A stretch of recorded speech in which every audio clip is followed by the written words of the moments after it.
Hi there folks, my name's Novawing24 and welcome to a extra special stream tonight. Hello, we've got a very busy chat tonight already. Drift Physic, hello, welcome to the stream. Albino Kiwis, kia ora.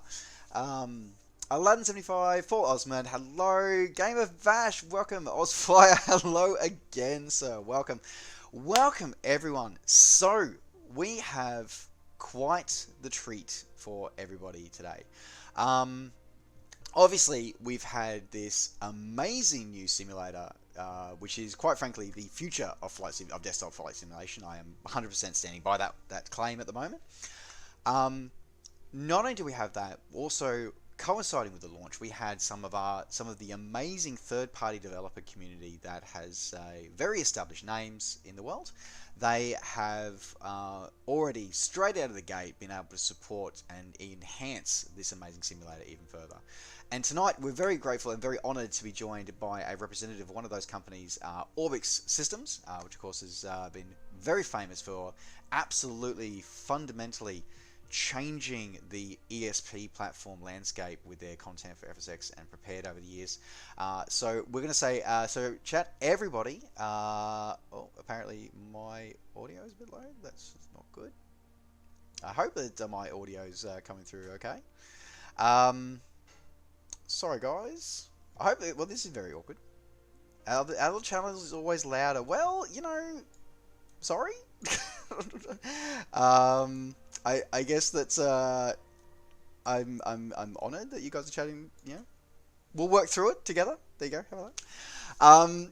Guys, as I said, welcome. I want to say a huge welcome and a thank you to Ellise from Orbx Systems. Hi, Ellise. Welcome to Novawing24 stream. Hello. Hey Tristan, thank you. Hey guys, good to be here. Finally. That is excellent. Yeah, we're all here finally. I've kind of continued my regular grumpy old simmer thing of being technically challenged and also very untiming. But it's great to have you on board, Ellise. I guess probably the first thing to do is probably to say if you'd like to introduce yourself, Ellise, and hope everybody can hear Ellise okay. If they can't, please let me know. But Ellise, if you'd like to introduce yourself and your experience with the flight sim world and beyond. Yeah, sure. So I'll shout just in case the volume's low. So excuse me for that one. Yeah, so my name's Ellise Christopher. I'm the business development manager for Orbx. I recently joined the team. I've been flying flight sims since FS 2004, way back in 1989. So I've been involved in flight sims and flying flight sims passionately for many years. I used to live in Biggin Hill, which was a very famous World War II airfield here in the UK. So you know, I was brought up around aircraft, and I absolutely loved them. I've worked with my own company and with other companies, developing for different flight simulators through the years, and different games through the years as well. But particularly in flight simulators, I've developed aircraft for DCS Worlds, Flight Sim Worlds, P3D. And obviously looking at Microsoft Flight Sim as well, and the capabilities we have with there. So I've gone through many versions of Microsoft. I've gone through many versions of P3D, and looked at all of the other flight sims that are out there, just as an enthusiast, but also as a developer as well. And enjoyed working with a great team of people to develop certain things for these sims. Outside of that, my hobbies are snowboarding. I was a snowboarding instructor for 6 years, so I love being in the mountains. And I'm always jealous. I'm always jealous that you get to do so much snowboarding. I've seen your pictures, and I've always been jealous of snowboarding because it's very hard to do snowboarding here in Australia. That's for sure. Sandboarding. You can do sandboarding. Potato to fair, I mean, yeah. I mean, yeah, I guess you've got New Zealand just across a little hop from you, and they've got some awesome mountains there. But yeah, even in the sim, I was flying around. You know, Courchevel is one of the landing challenges in the sim, and it's one of the very first things I did when I got alpha access, because I know Courchevel very well. I spent probably about 6 weeks of the year there, just on the snow at Easter and Christmas. and it's amazing to see it in there, and obviously have that sloped runway, which we're not used to with a lot of the other sims. So it's actually blown me away doing that. My work life has been health and safety, and particularly construction health and safety. I'm London born and bred, so I know London extremely well. And a lot of the iconic landmarks in London, I actually helped construct as part of my day job for the last 15 years. There's always that's always the thing about simming, isn't it? Is that we always have a day job. As much as we all want to sim and create these amazing aircraft and scenery for our simulators, we always seem to end up having a day job, don't we? Yeah, we have to pay the bills somehow. Every developer I've spoken to in flight sim said, you do this as a hobby. You don't do this to earn a living. And that's the thing about this is all of the development team, and I had a catch up with the team in Havant last week, and all of the developers are so enthusiastic about it. And that's the most important thing when you're developing something, especially for a flight sim. If you've got passion for it, then you'll do your best job for it. If it becomes a day job, then it gets boring and you lose that passion, and it doesn't work well. And in my past, I've had developers actually come to me and say, I can't do this anymore. This product's taken too long to develop. And it may be a texture artist where they're it's a very big part, but a small part of the jigsaw piece to get something working. And with development times being long for certain flight sims and others, they're just like, I can't do this anymore. I've lost the passion, which is a shame. But then something like Microsoft brings this out, and they're kind of knocking on my door saying, "Are you still doing stuff? Because I really want to get back into this." It's funny that you mentioned that. Actually, earlier today and yesterday, indeed, and my viewers would know this. We talked about the sense of community that we all try and build and we try and share, particularly here in our community here. I was flying with my friends at the msflights.net community, and it was amazing. And that community really solidified around Microsoft Flight. It was really interesting to see all these, because that was also another product that used Microsoft and used Games for Windows Live and your Microsoft ID and your Xbox gamer tag, as it's now known. As it used to be your Games for Windows Live ID, and now it's your Xbox gamer tag. How many of those gamer tags I was seeing pop up in the sim that I literally haven't seen for 8 years, and it's like. And the names popping up in the Discord channels, and I'm just like, wow. And that's as you say, that's the power of the passion and sharing that. And of course, that's what we're here to do tonight. We're here to showcase some of the results of the passionate work from the Orbx team here tonight. So, Ellise, do you want to take us through a couple of these? Actually, before we get going, guys, what we should do is we're going to... folks, because I know many of my viewers here have been asking about things like multiplayer experience. We're going to do something a little bit different. We're going to do a small group flight as well tonight. So, unfortunately, guys, we are going. You guys are not going to be able to join us. Unfortunately, we are going to do a slightly different way of doing this. So, Ellise, what we're going to do is I'm going to send you a group invite. Okay. Necrosapien, absolutely yes. The question, of course, of London City Pack. Absolutely, Necrosapien. We will be discussing that. Because that is a very topical conversation, and we think that's going to be a perfect way to actually end the stream, because we've got a few things to. We've got some news about that. So let's leave it at that. We will bring that up later on.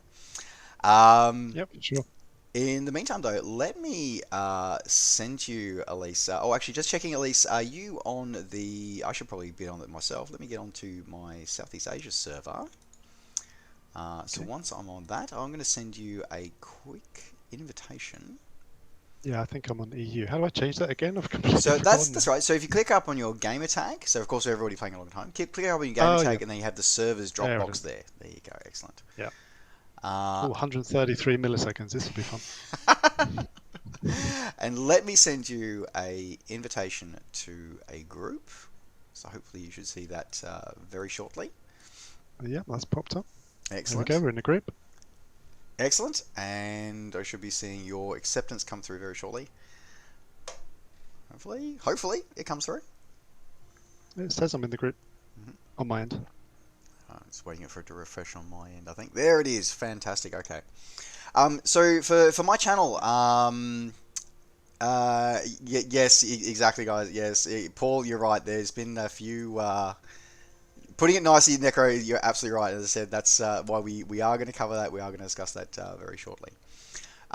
So what we've got here, so guys, as I said, we've talked about sort of the small group thing. So one of the settings we're going to do, and what we're going to do is we're going to set our to our group only, which means that we can see our group members. And we're going to do we'll do clear skies for our weather. Now, where should we go to first, Ellise? Should we go to? Oh, should we get to? Do you want to do Orcas or Lurry? Let's do Orcas. Let's do Orcas today. Okay. So of course, there's only one aeroplane that we can really fly when we go to Orcas, isn't there? You know, it has to be the Icon. Let's be honest, folks. It has to be. Got to be the Icon. Okay, so let me put my wonderful call sign in there because we have to personalize these things. And we're going to go over to KORS today. So, can you tell us a bit of history, Ellise, of this this airport in relation to Orbx? Because I believe this is the third or fourth rendition of this airport that your organisation has produced over the year. It is, yeah. I mean, obviously we produced it for ESP platforms and X-Plane 11 in the past. And one of the big things, a lot of people think that we just port these airfields over or airports over, and it's completely different with the sim, with Microsoft Flight Sim. You can't just port something straight in. You have to actually work on it. You can't just say, this is my P3D version or ESP-based platform version, and drop it into the sim. Essentially, everything has to be, to a point, handcrafted again. And again, with something like Microsoft Flight Sim, even compared to, let's say, P3D V5, the level of detail you can go to in terms of the modeling and the graphics is far higher.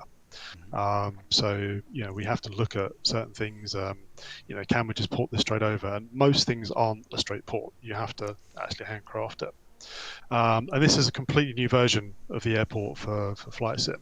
It was developed by Andreas.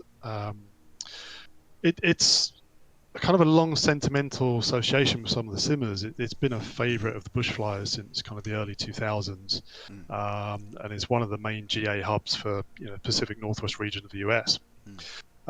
There's a lot of stuff to explore around the area, and certainly with Microsoft Flight Sim, it really is a good base of operations, if you want to call it that, for flying that area. It's complete new scenery. All of the components are completely done from scratch for the new sim. So it's not a port, it's a brand new airfield essentially coming in. Obviously PBR textures. One of the great things I love about this sim, and touched base on it with the Courchevel and the sloped runway, is this also has a sloped runway and taxiway. So if you just stop your aircraft and then let go of the brakes, it will start rolling on its own. And that's the beauty of this, is that we can use that technology in the sim now to have realistic airfields to do that. And that's I'm just sort of loading in here, so at least please let me know when you're loaded in. But I'm just going to I'll get our we can start showing off, because we start showing off some of the so you'll do of course the favorite tool of flying around at the moment, which is of course using the drone camera. Yes. But I just want to sort of really highlight what you sort of mentioned there, was that this isn't a port, and I think that's something that I really wanted to pick up on there, that you mentioned, that is that this is not a port of your product. So I just wanted to make sure that that our viewers did hear that correctly, that we are talking that this is a new product, this a new modeling rather than just a port over.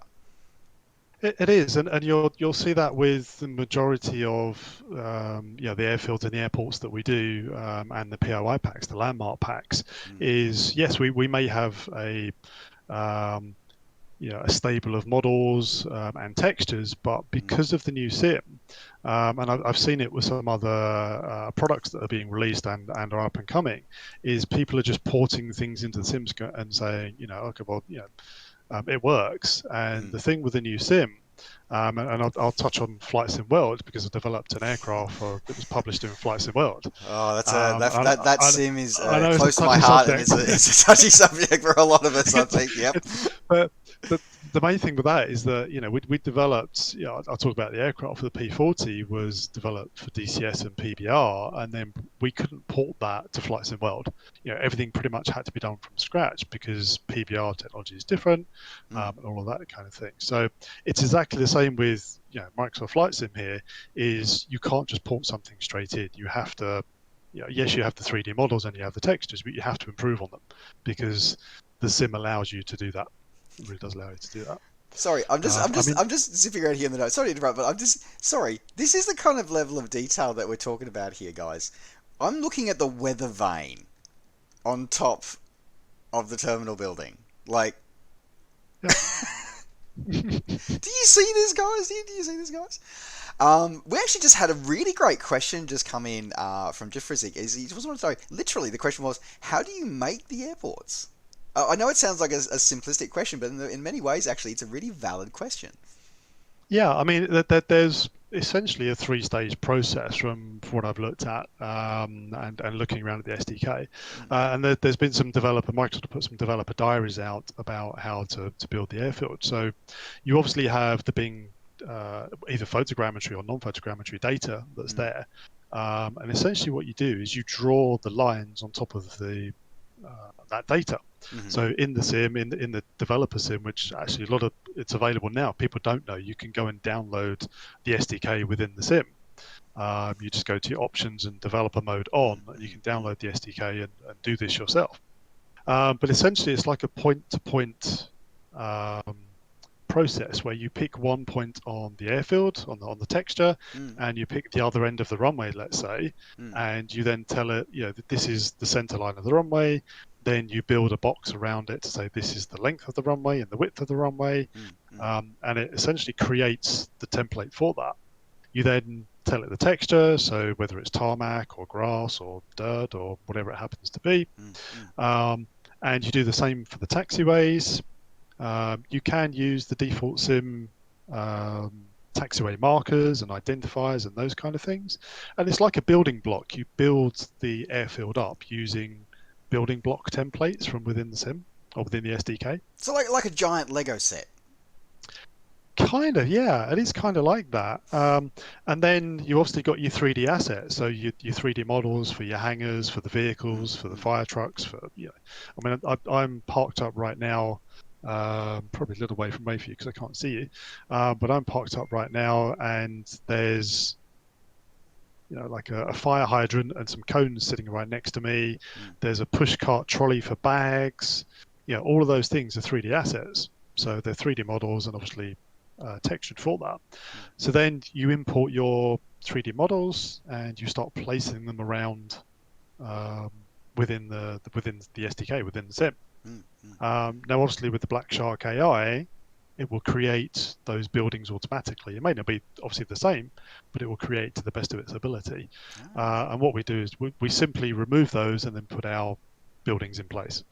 In many ways, it's sort of, so even if you don't have that library of assets, you can still sort of leverage off the technology of the sim to be able to still sort of, put in an appropriate building.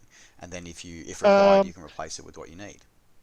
Yeah, I mean, I haven't seen where you can actually place a library of Microsoft buildings because obviously Black Shark is doing that work. So there isn't a library per se to say hangar version 1, 2, or 3, and I want to put this hangar there. If you have your own custom 3D models and textures, you can put those in place of. But I haven't seen a drop down that says, here's a fire hydrant, or here's a cone, or here's a building, or here's a dumpster, or something like that. So any of the features you're seeing within our airfields are all custom 3D modeled and textured.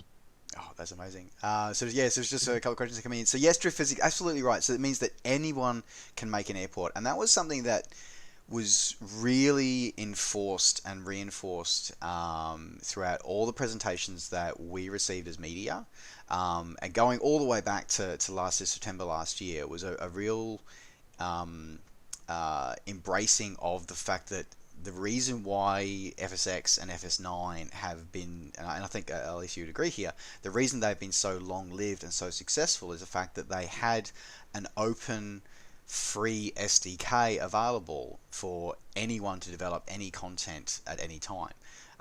Would you say that's a fair sort of summary of why it was so long-lived? Absolutely, and I think FSX is a testament to that. And although Dovetail bought the rights to the Steam version and published that, it was the community that kept it going. The amount of developers I've seen come and sadly go over the years, and also new ones popping up as well now, because it gets to a point of how many products can I put out there, what level of detail can I do, I'm going to start getting bored of this, I just want to fly. All those things are kind of mentioned before. The great thing about Microsoft Flight Sim 2020 now is that it's reigniting that passion for a lot of people. You mentioned again, you've seen names pop up for you haven't seen for years. I did exactly the same yesterday. Literally, I was flying in the Canadian Rockies because I like doing some gravel, some dirt gravel landings and that kind of stuff along the rivers. And I've been doing that, and suddenly there's 3 people flying on my wing. I didn't know them, never heard of them before. And it's like, well, how did you find me? And they literally obviously went to the world maps, or I was flying through these mountains, through beautiful lakes, decided to join me. And now they're new friends that we're invited each other on Flight Sim, and we're going to go fly together because because we all share that common passion and enjoyment for aviation, virtual or real. And to all my community here that are watching, this is what I sort of talk about a lot, and I really hope that I'm hoping to be part of fostering that. And I know Ellise, you're the same as well. That we want to foster that sense of community and engagement, and just foster the joy of flying in aviation. Absolutely. I mean, there's a lot of people been very critical of the base sim, very critical of other products, not just ours, and that's fair. That's our right to do that as consumers. And I'm also a consumer. I bought the Coronado and I'm flying around in it, and I'll hold my judgment to myself, because that's how I'm a developer, so I understand the pressures of doing that. But the main thing is the community involvement, and that's one of the main reasons why I joined Orbx. I love the team. I've known the team for many years, most of them. But the passion they have, but it's not just about them. It's about the customers and the consumers, and it's the passion we all have.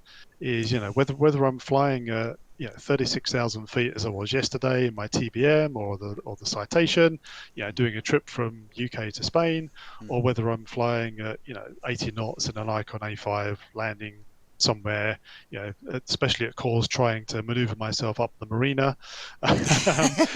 which I think we might do that momentarily after we take off here. Yeah, we could do that. But I mean, that's the beauty of it, and certainly with the airfield we've done here, is those extra added things, like having the marina there. I haven't seen any default boats in the sim. I've seen a couple within the base sim, but having things like the marina there, and also having the ability to land on water, which I think was it MS Flight had that. We had because we had the Icon A5, and that's why this is sort of my favorite aircraft here. And I loved MS Flight, and I love landing on that water. So I can literally wake up in the morning and think, what am I going to fly today? I've got such a choice. And that's what I love about this sim. And again, with the community and with the developers, it will drive the way that the sim is developed, essentially. Microsoft have done an amazing job. And again, it's about them making a base for us to work from, and we have to be, and I think I want to pick up on that sort of, that we are consumers at the end of the day, and that we actually form part of how we can shape the future. And really, I think that we absolutely have and we have to be true to ourselves and make sure that we call out things that are wrong. But we also have to remember that if we foster negativity, then we all lose. And as Ellise mentioned, guys, and for those who, I I think most of the people here are probably familiar, or at least in passing familiar with at least Flight Sim World. And unfortunately, a lot of the issues of and again, I'm not an insider, so I'm not 100% sure. But from my external perspective, a lot of the reasons why both Flight and Flight Sim World did not succeed was because, rightly or wrongly, our greater community, our greater virtual aviation community, chose to focus on the negative and not the positive. And from a PR perspective, if there's too much negativity, then you drop a project and run away from it. And at the end of the day, we all lost from that. Just answering to a couple of questions in here. Do we have to have the 3D Max plugin? That is not that was the case initially. However, and I think I just saw, so Wookie has found it. Yeah, so there is actually a Blender plugin available now or in work for that, so you don't have to use that anymore, and to be able to create your bespoke 3D assets for the sim. Otherwise, you can use existing ones.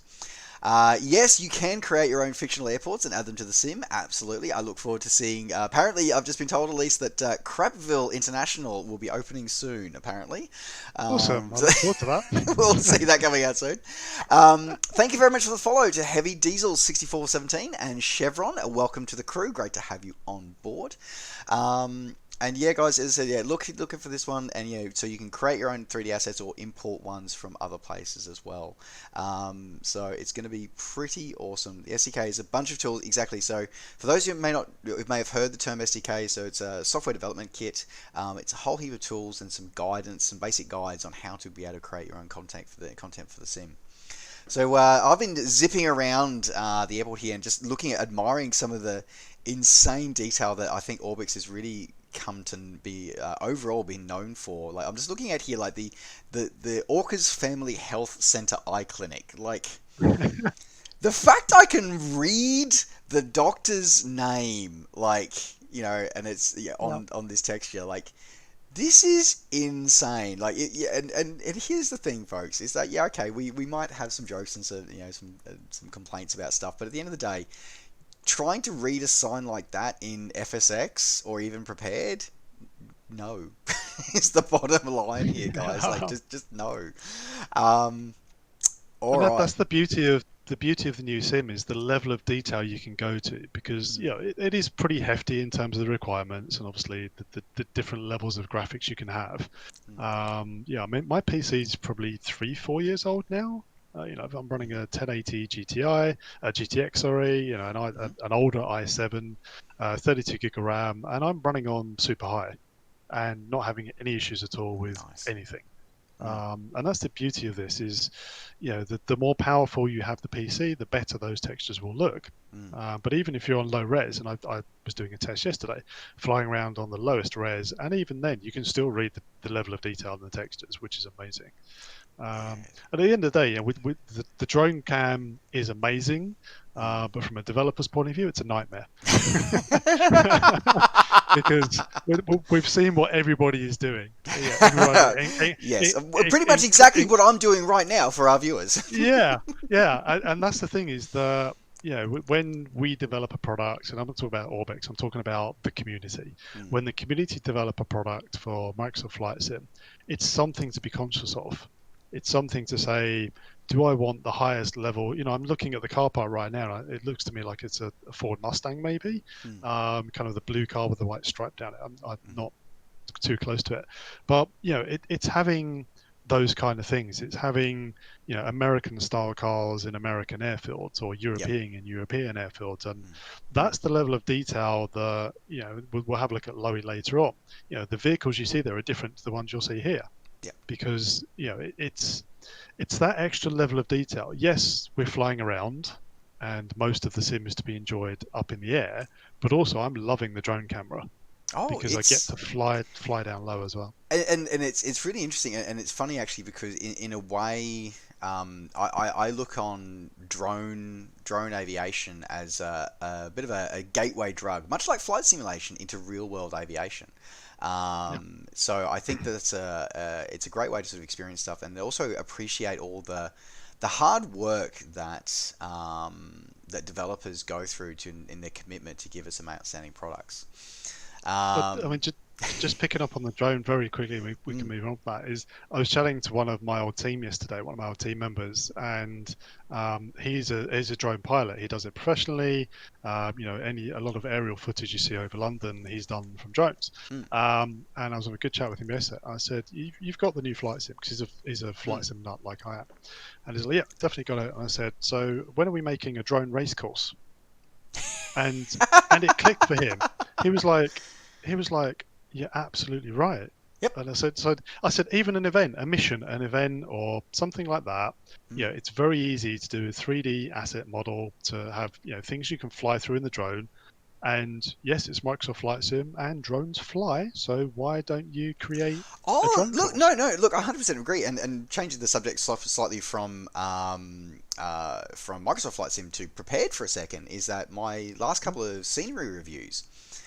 So those who might have been flying flight sims for a while, especially those of you who have Prepared and the newer versions of Prepared since V3, drones have made an appearance inside the sim. Now, very few people fly them, but they are there, and they're actually designed to be operated with, guess what? Xbox controllers, because what do people fly drones with normally? yeah. Handheld controllers. So it's really interesting, and I actually have done the last couple of scenery reviews I have done for the ESP platform. I've actually done using the drones that are come shipped with Prepared, and it's really interesting because it's actually as and not to knock on to Ozflyer and Ozwookie here in my chat here. I do still love you, and we love the helicopter community, but for somebody like me who's perhaps not so talented when it comes to using a cyclic, using a drone is very intuitive and very natural. So being able to use that and actually fly and do exactly what drones are designed to do. Drones are designed to survey areas, and as you said, Ellise, you've got people who professionally take photos of areas, using drones. So this is what they're supposed to Yeah. do. This is one of the things they're used for. So being able to leverage I, off that, and I think it would not be surprised me if we see a drone coming into the Microsoft Flight Sim very very soon. yeah, I'd imagine. I mean, it's relatively simple to do. It's the same as developing an aircraft, essentially. Mm. Or I mean, I know Microsoft are working on the helicopters. Hey, Sergio. Um, but, let's be honest, but folks. Is that without okay? And again, I'm going to do a bit of a tangent here, guys. I remember we were in Renton, and it was Belgio and myself and Sergio were from Helisim, were all there, and literally he bailed up. I don't know if anybody's seen the meme of the. So he bailed up one of the devs and started just talking about helicopters and like, when are we getting helicopters and blah, blah, blah. By the end of the day, if anybody's seen that meme of the orangutan with the like group of otters, like, and it looks like it's a master holding class, that is literally what Sergio was. Like, he was literally there holding class, to all these, like, literally all these developers writing down, taking notes to make sure that helicopters were going to be in the sim. So for everybody who is a frantic palm tree fly, if you haven't, a quick shout out to the Helisimmer guys, helisimmer.com. If you're not already part of the community there, make sure you sign up, because he is doing amazing work to advocate for your rotary winged goodness that is coming into future sims. and Um, Jorg even mentioned him in one of the videos. I think the dev Q&A that came out last week or a few mm, days ago. mm, Jorg mentioned Sergio by name and Heli Simmer, and definitely working on that. And just picking up on that, if you look at the windsock behind where you are, mm. there's a particular thing there for. I did notice that. I did notice that, and I noticed a few things about that, and it's all very ready for the because with the Yeah, ambulance they're ready to go. yeah, So absolutely. again, guys, this is amazing stuff here. All right, let's. All right, enough of us using the drone cam. We should probably actually do some flying. So let's get up into the air. We'll use. Let's use. I think we've got calm winds. Let's do 3-4 for our departure today. Okay, cover that. Now, let's go through here. Reset. And oh, wrong button. That's the button that I want. One of these buttons is not like the other. Okay. Now let's see if I can remember how to start an icon from back in the Microsoft Flight days. I just love this airplane so much. Okay, battery master is on. Don't forget the fuel, which I've just forgotten. That's right. It's above me, isn't it? It's above you, Yeah, yeah. that's right. Yep. It's always there. We go. Yep. Fuel on. At least I don't have to worry about switching tanks on a regular basis like I have to with the other GA aircraft that feature here. Cool. All right, Yep. so on, throttle cracked.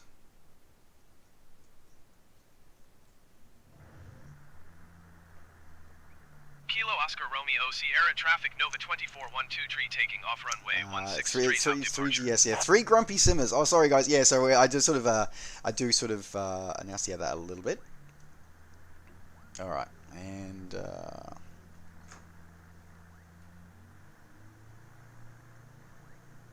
So what's the thing I forget to do is parking brake off when they're pushing you back.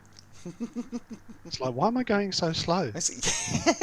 well, because he's the Incredible Hulk that always taxis us back.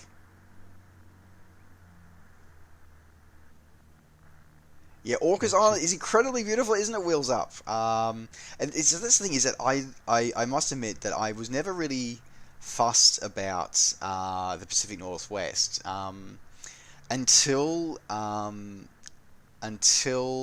I actually got a copy of Orcas Island from Orbx, and then suddenly it was like, this area is actually pretty cool.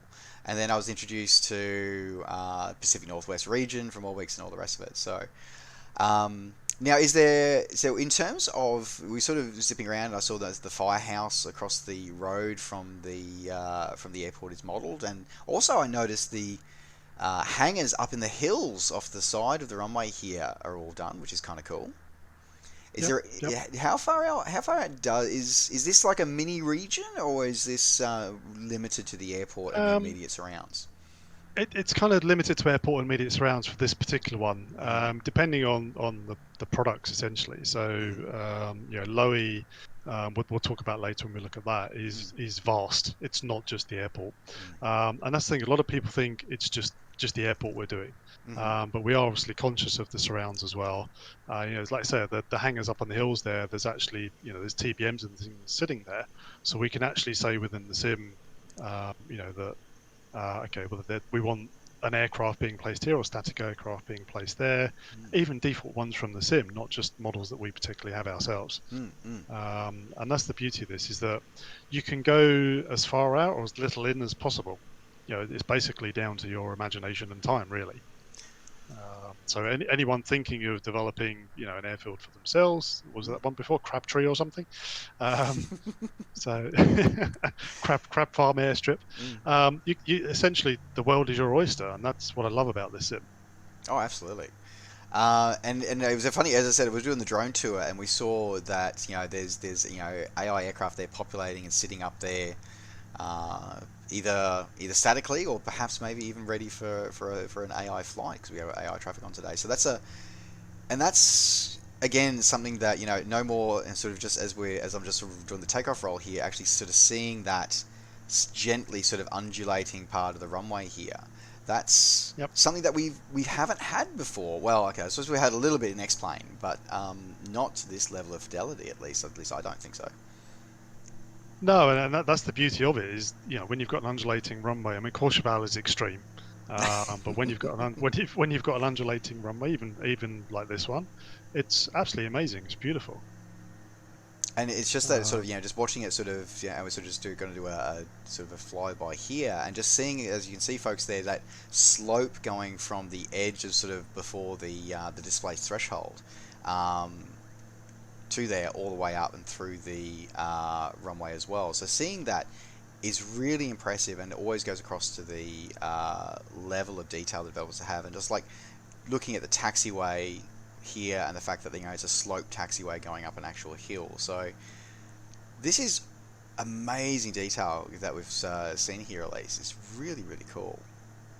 It's awesome. I mean, it's the thing with this is that they're obviously the new products. It's a new sim, it's a new product. So as the sim develops over time, and as new things come into the SDK, and as obviously more developers come on board, and even the community developing airfields, the feedback they give on the SDK, the feedback they give on how easy it is to use, that goes back to Microsoft, helps everybody.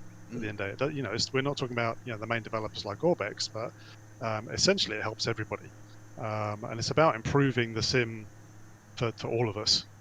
And that's really, again, I really want to enhance that and sort of stress that to everybody here, and hopefully that you guys can pass on to everybody else as well, is that it's we rise or fall together as a community, and if we'll get the community that we and the product that we want and that we shape. So if we flood the world with negativity, or don't at least present constructive solutions or suggestions. Like if we see something wrong, absolutely we need to call it out.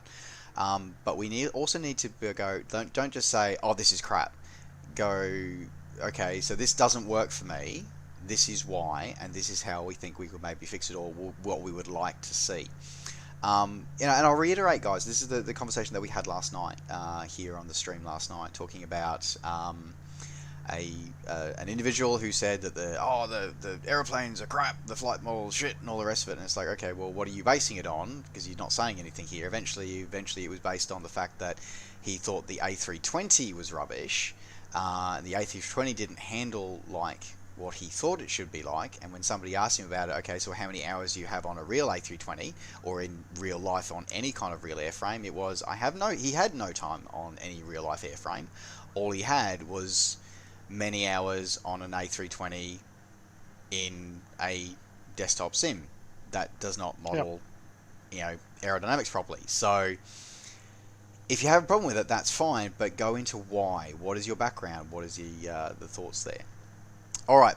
That's the thing with just touching on that, developing aircraft in my past is, we had at least 4 or 5 real world pilots that actually tested the aircraft in the sim. And again, it's a simulator. That P40 was amazing. That P40 was absolutely amazing. Absolutely beautiful. And that's the thing with Flight Sim World is we work very closely with Dovetail on the SDK, not just for us, but for other developers and the community. Because the whole point of this was a passion for me. I made it into a business, and from that point, it was still a passion for me. Although I made it into a business, and it's about getting that content out there, because I'm talking to a lot of people at the moment. They're saying, I like military fast jets, and I was chatting to Drew yesterday about this, Belgiode, and was saying, what, I heard there's a Tomcat coming. When are we doing our first multiplayer flight? And when are we getting our first carrier? Yeah, basically. But again, it's talking to people that have done these kind of things in the past and done carriers in the past. And the first thing I did was, when are your carriers coming across? Yep. No, that's the beauty of it. I mean, just one of the other things I love about this is multiplayer flight. Was flying pretty close to you just now, and it's smooth as anything. Oh, and that's the thing, is none of this rubber banding and stuff like that. That's what I noticed, and I love again the way that they've manipulated and alleviated people who might have concerns about why they're going to run into me and stuff like that. It's like, they don't have to do that, because they just phase you out of existence if you do get too close.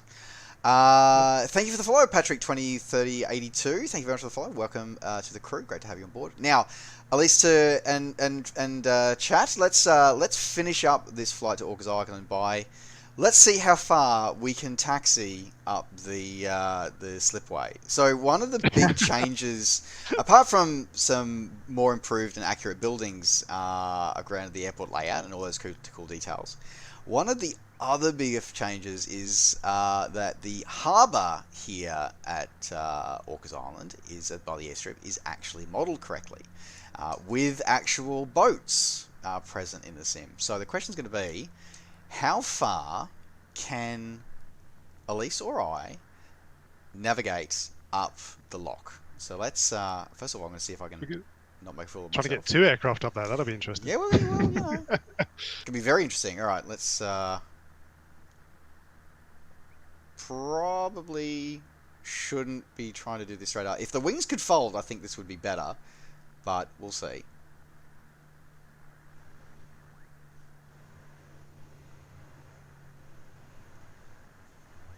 Alright, water rudder down.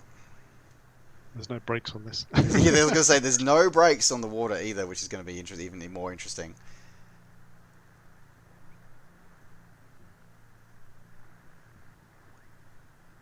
just about get through. Oh, oh, I think. I think you might be stuck. Oh, wait. No, no, I think this is as far as we're going to get. That's pretty impressive. It took me about an hour just to get past the first 2 boats. As I said, the Icon was my aircraft of choice flying throughout flight for all those years. See, I need to petition Microsoft now to give us the ability to do the wing fold, so I can taxi further up here. I'd love to have an anchor as well. Stick an anchor on it, and then you can. All right. Oh, you've got pretty far up there.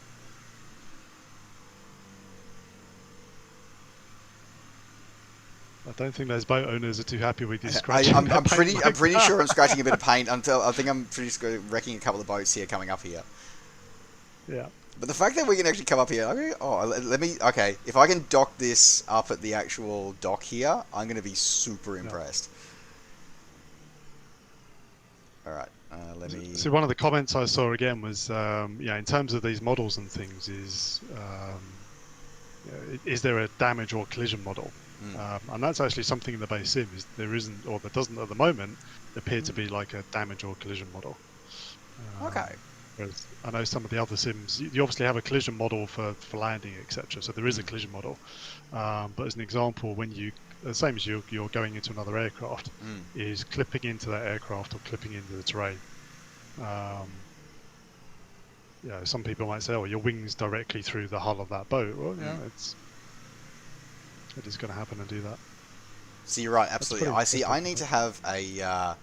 I would really need to have an anchor right now, so I could actually. Because this is. I'm chuffed with this. I am very chuffed with this. That is impressive. Yeah, the other thing I'd like to have is the ability to push backwards off of a beach, because too often I go too far up on the beach and end up beaching the aircraft. And it doesn't quite, the gear extension doesn't quite work yet. Yep.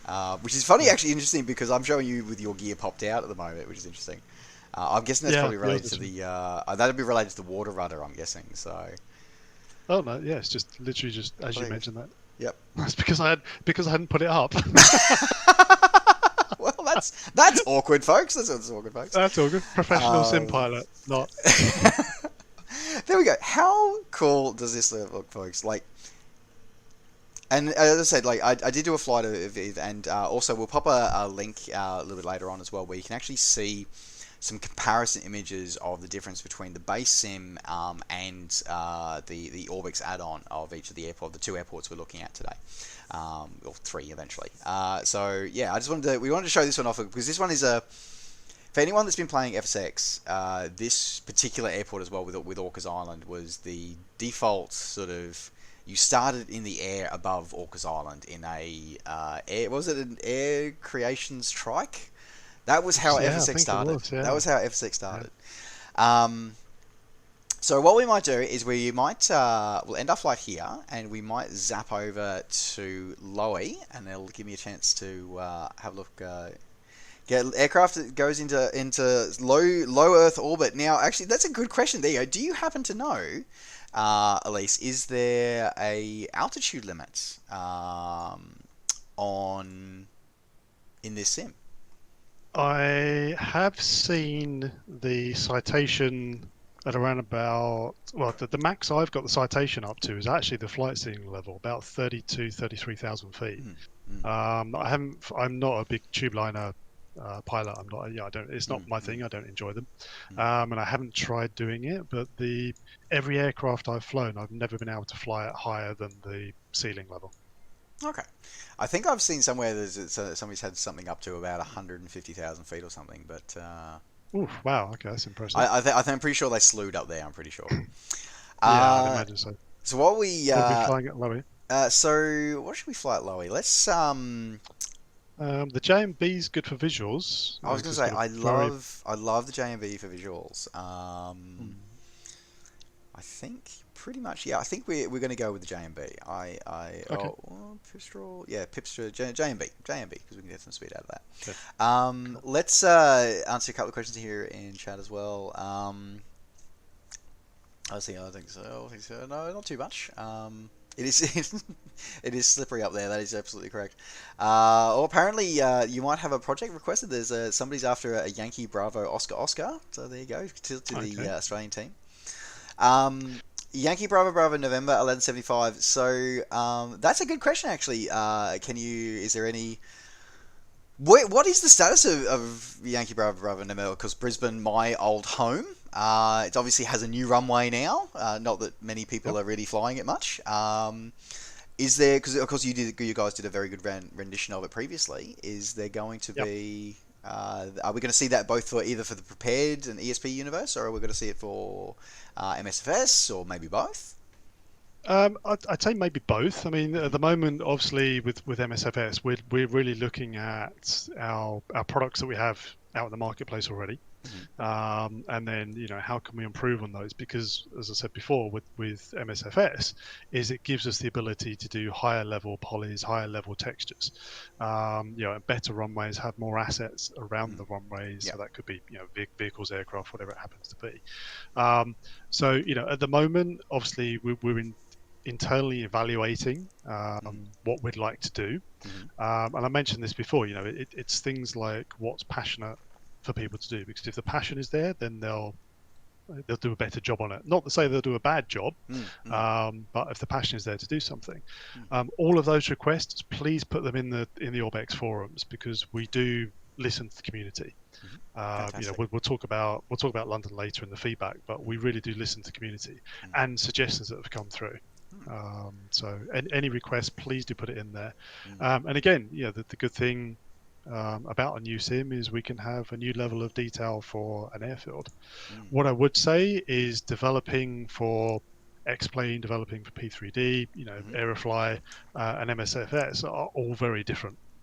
So although we may release something for one sim, it doesn't mean that we can automatically release it for another sim. Oh, absolutely, and I think that's why it was really great to have a chat about that sort of process of going through it. The fact that it isn't just about porting things across. It's not like and I'm going to use a terrible analogy here, but basically for mobile games, where if you create it in Unity, and then if you create something in a Unity game engine, then immediately you can ship it out for PC, Switch, Android, and iOS. You literally just click a button and it sends it out to all 4 versions. Flight sim development doesn't work like that. As I said, it's each, and especially going through, and the fact that each sim is different and how it handles things is different. So you can't just simply say, "Oh, I've done this and there it is." Or, well, if you do try and do that, you end up making a terrible hash of it, and many a developer has come a cropper because of that. So, yes, 1175. Yeah, I'm aware that it doesn't have the second runway, the parallel runway. Well, actually, here's the thing: be careful when you say second runway at Brisbane International, because it actually does. The Brisbane in this sim right now does have a second runway. It has the crosswind runway.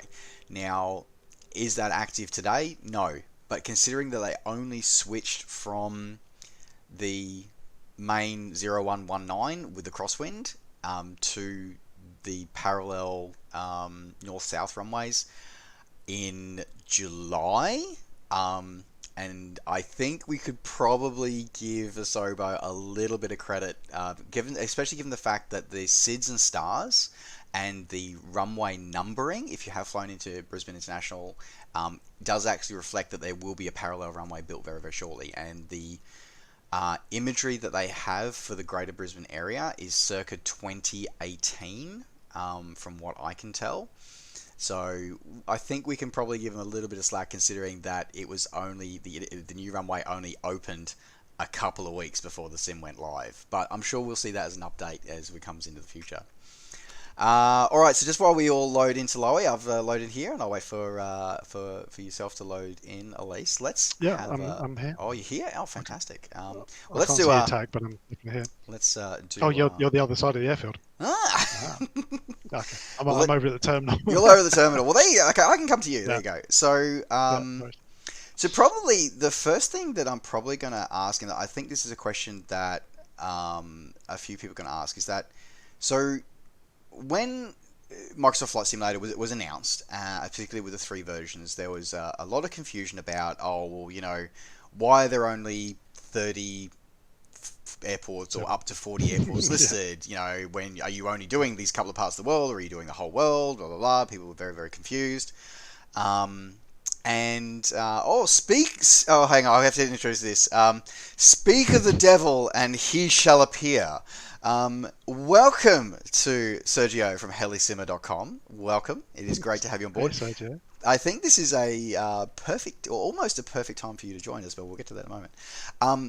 But yeah, so Ellise, the question sort of is that, when the sim was announced, it was that it was going to be these 30 airports is in the base version, 35 in deluxe, and 40 in premium deluxe. Now, Lowy, of course, and then it was revealed that these are the handcrafted airports rather than the AI operated ones. And then, so Lowy is one of those handcrafted airports. So I guess the fundamental question of this age is, why should someone spend the $20, $30 or however much it is? I'm sorry, I didn't even check the price. I do apologize.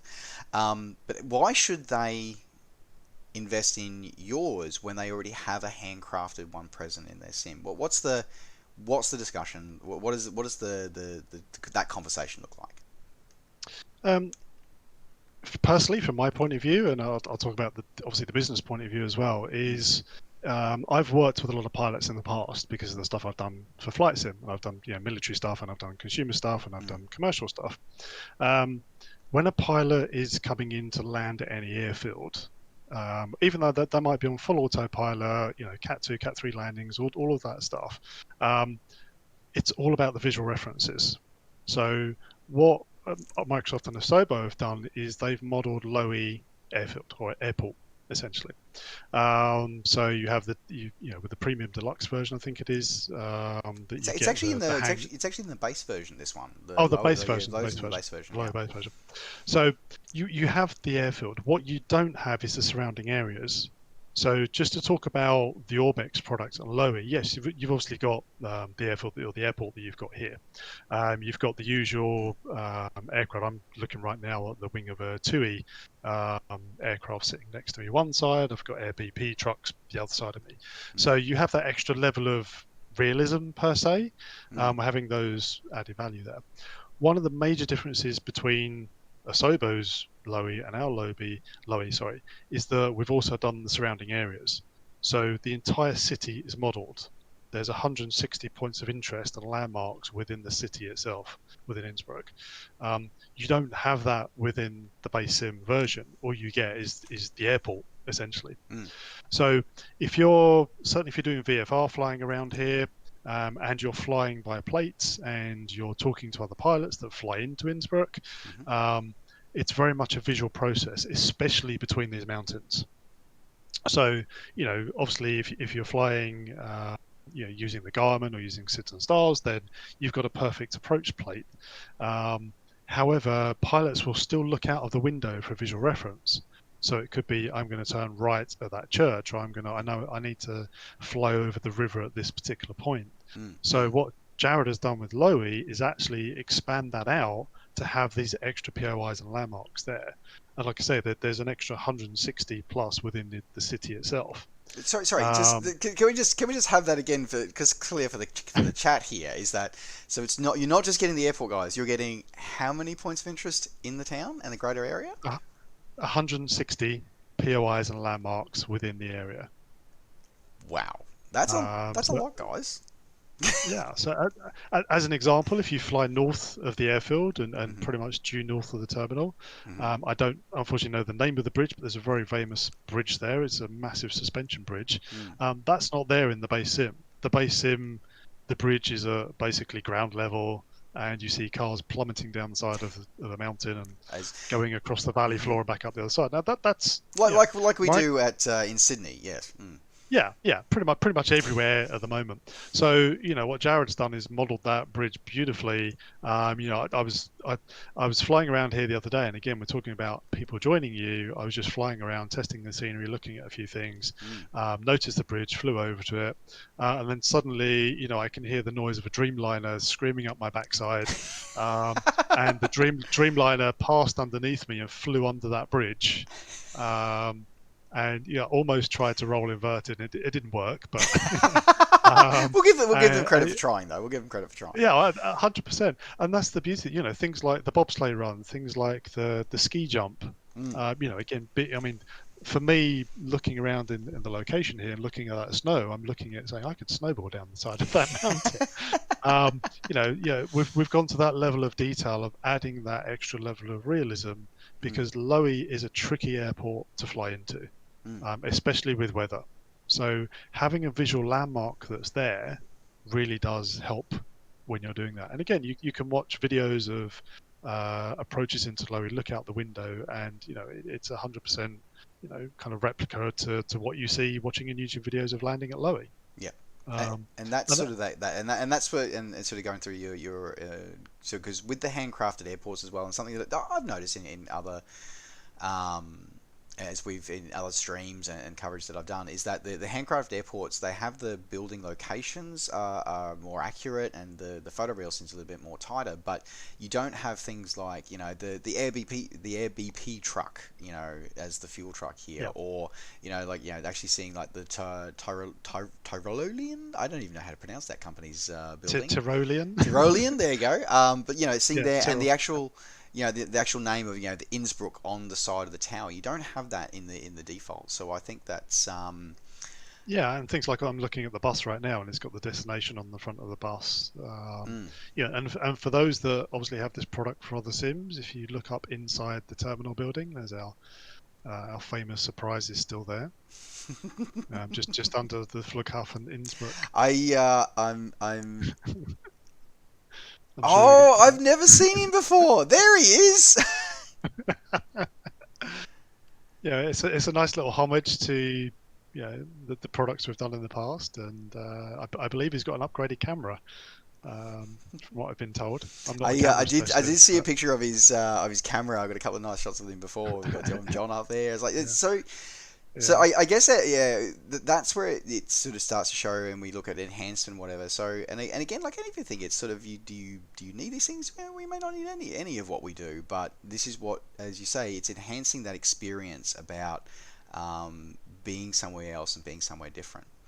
It's completely that, and what I love is that here you'll have the European style vehicles. Whereas, as I said, in America you'll have the American, and European will be different, and other continents around the world that we're looking to develop is it's giving to me as a flight simmer, not as a business development manager, but as a flight simmer, because I love flying. It's the extra added details that really make it for me.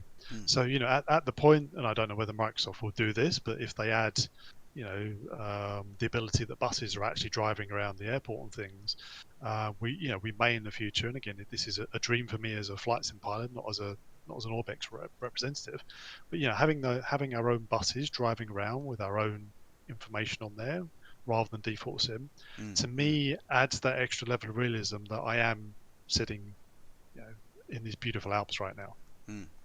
And it's just it's these kind of details, and like having things on the advertising signs and whatever. It's a small thing, but and it also as well flows into again, when you're thinking about whether you get it or not, it's the kind of sim pilot that you are. What is it that is, where is the importance for you? And I think that's where, and as I said, it's great having Sergio from Helisimmer here, is that when you're low and slow with GA and helicopters, it becomes ever more important to have that kind of recreation.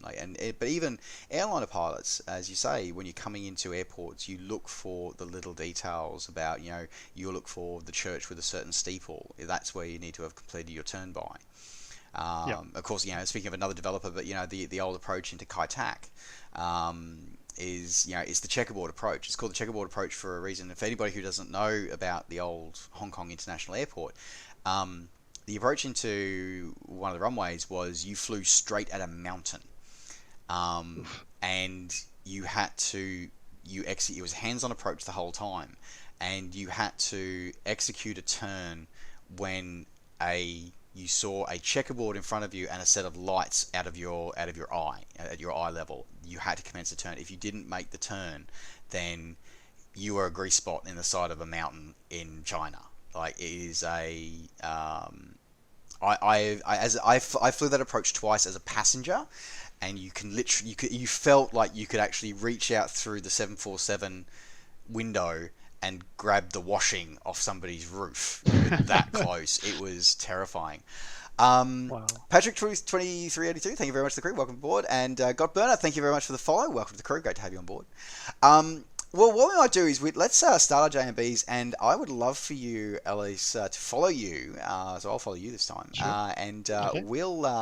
You can show off some of these extra points of interest and great things around outside of the airport. So let me jump back into my aircraft and get started. Should probably turn my airplane on at some point. One of these things is not like the other.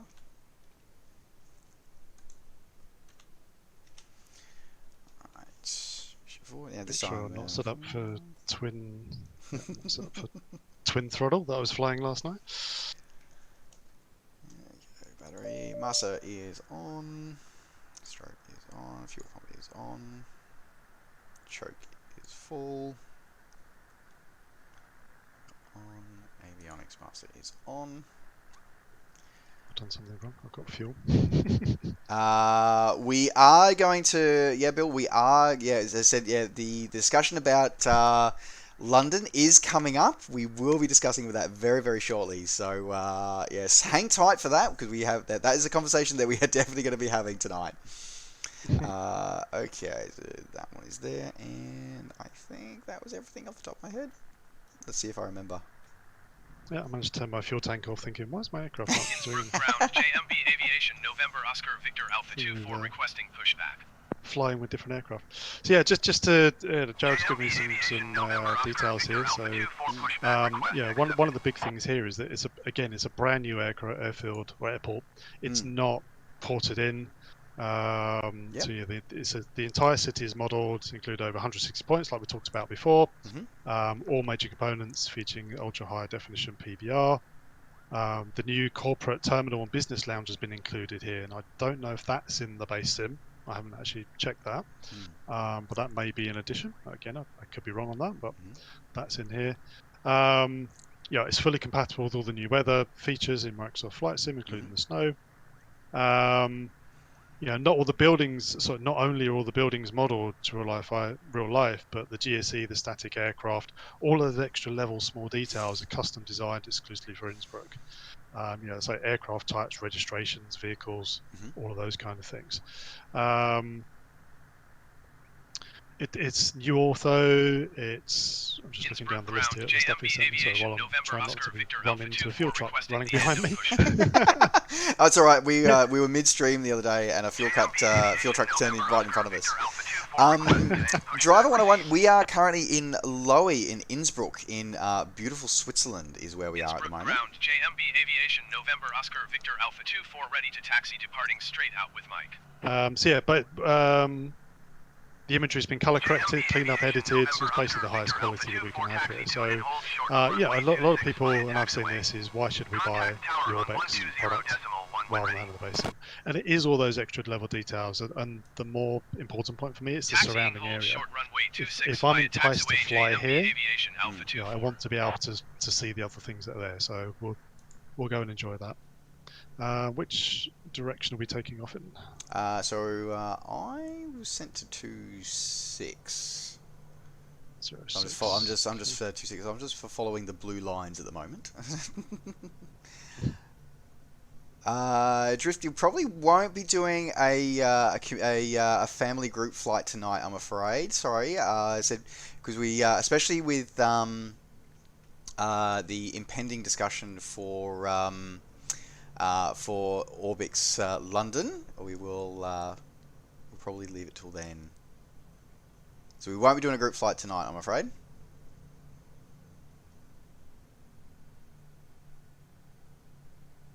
It's awesome. I can see the other side of the airfield. not having to have a plugin or something for FSX or P3D to be able to do that. And again, I'm sitting in UK right now. You're in Australia, and this is the one of the things I love about this sim in total is the fact that we can actually have and be connected as a part of the globe. We're all connected and we're all doing these things together. So I think it's pretty damn amazing that we can share this experience. I mean, I've got and to my community watching here today, this is why I love everything that we do, is because everybody watching here, we're from all over the world, and we're managing to share these experiences together, and it's just absolutely amazing. Cleared for takeoff runway 26 JMB Aviation Alpha 24. Right, I will wait for you after this. We can hide okay. that. I'm showing you halfway down a taxiway, so maybe the sync isn't quite there. Where am I? Let me go to my external and have a look. I'm just coming up to the end of 08. Right, okay. It's interesting. I don't see your tag at the moment.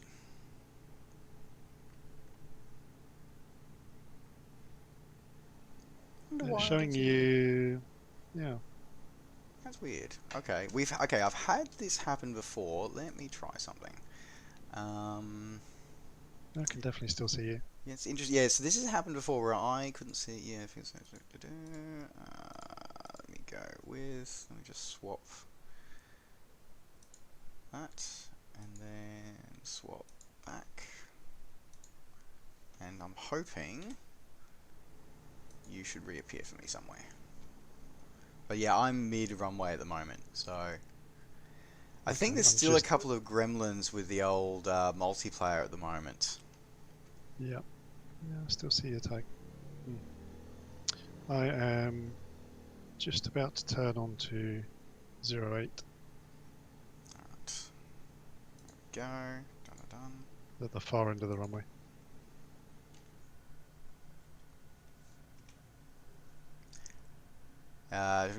Multiple players, awesome. Yeah, it is awesome aircraft. It's absolutely correct.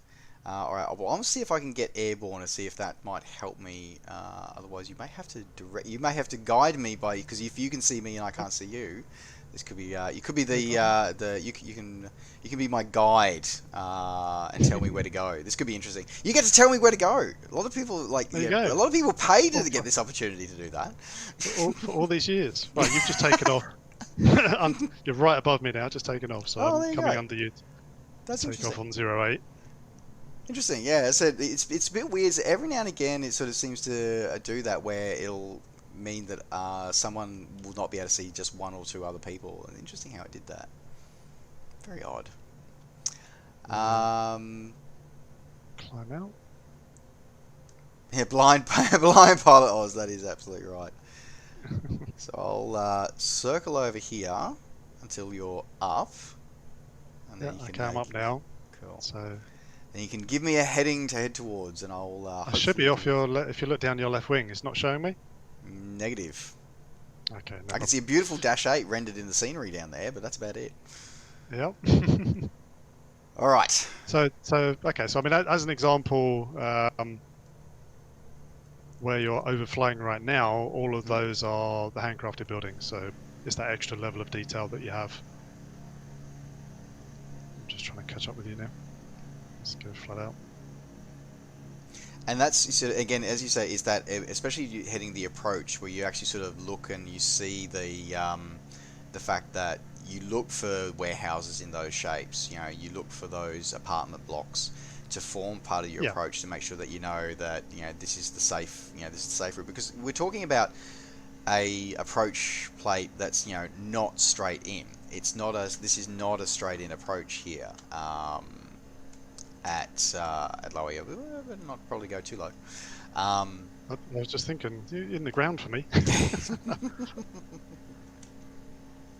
Are you heading away from the airfield? I was just heading away from the airfield, but I wanted to get a feel for that that lineup coming through, because seeing the fact that we've got those towns, we've got the roads, so I'll just turn back towards the airfield now. Yeah, I'm going to try and join up on you if my track AR doesn't get some sunshine on it and give me some problems. Which is always an issue on flying during the day in the UK, especially today with the sunshine out. I was going to say, is that one of like the half dozen days in the whole year where the sun shines in London from when I used to live there? This summer has been actually pretty good. It's been very warm. We had like 36 degrees the last couple of weeks.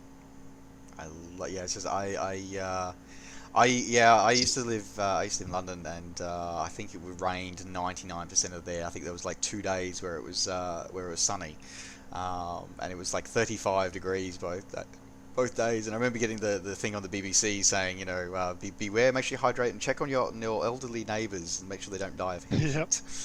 Heat exhaustion.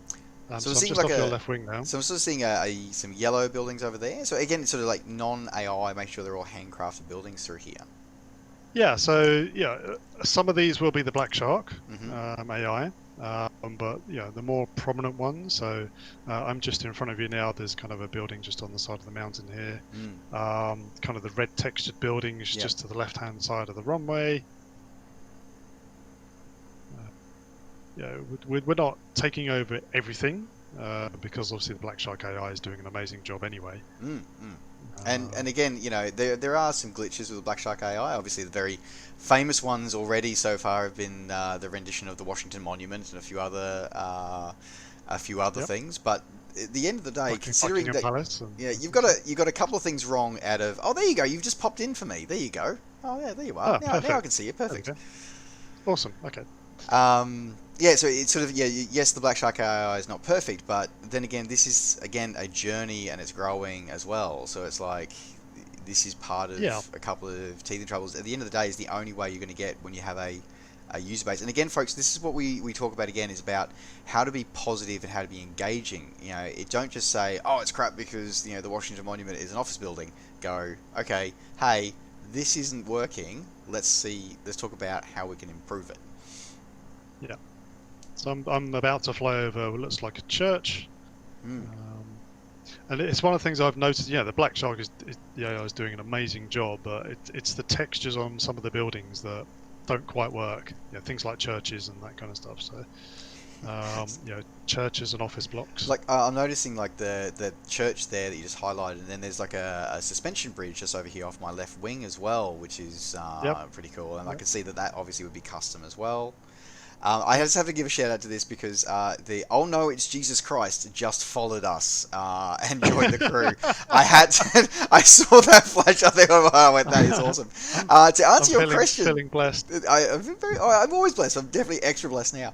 For those who are asking, we are showing off Loey from Orbx for the Microsoft Flight Simulator at the moment, and we're here with. Apologies for everybody who's joining late. We are joined by Ellise from Orbx. Ellise is taking us on a bit of a guided tour. Office blocks off to the left, multicolored.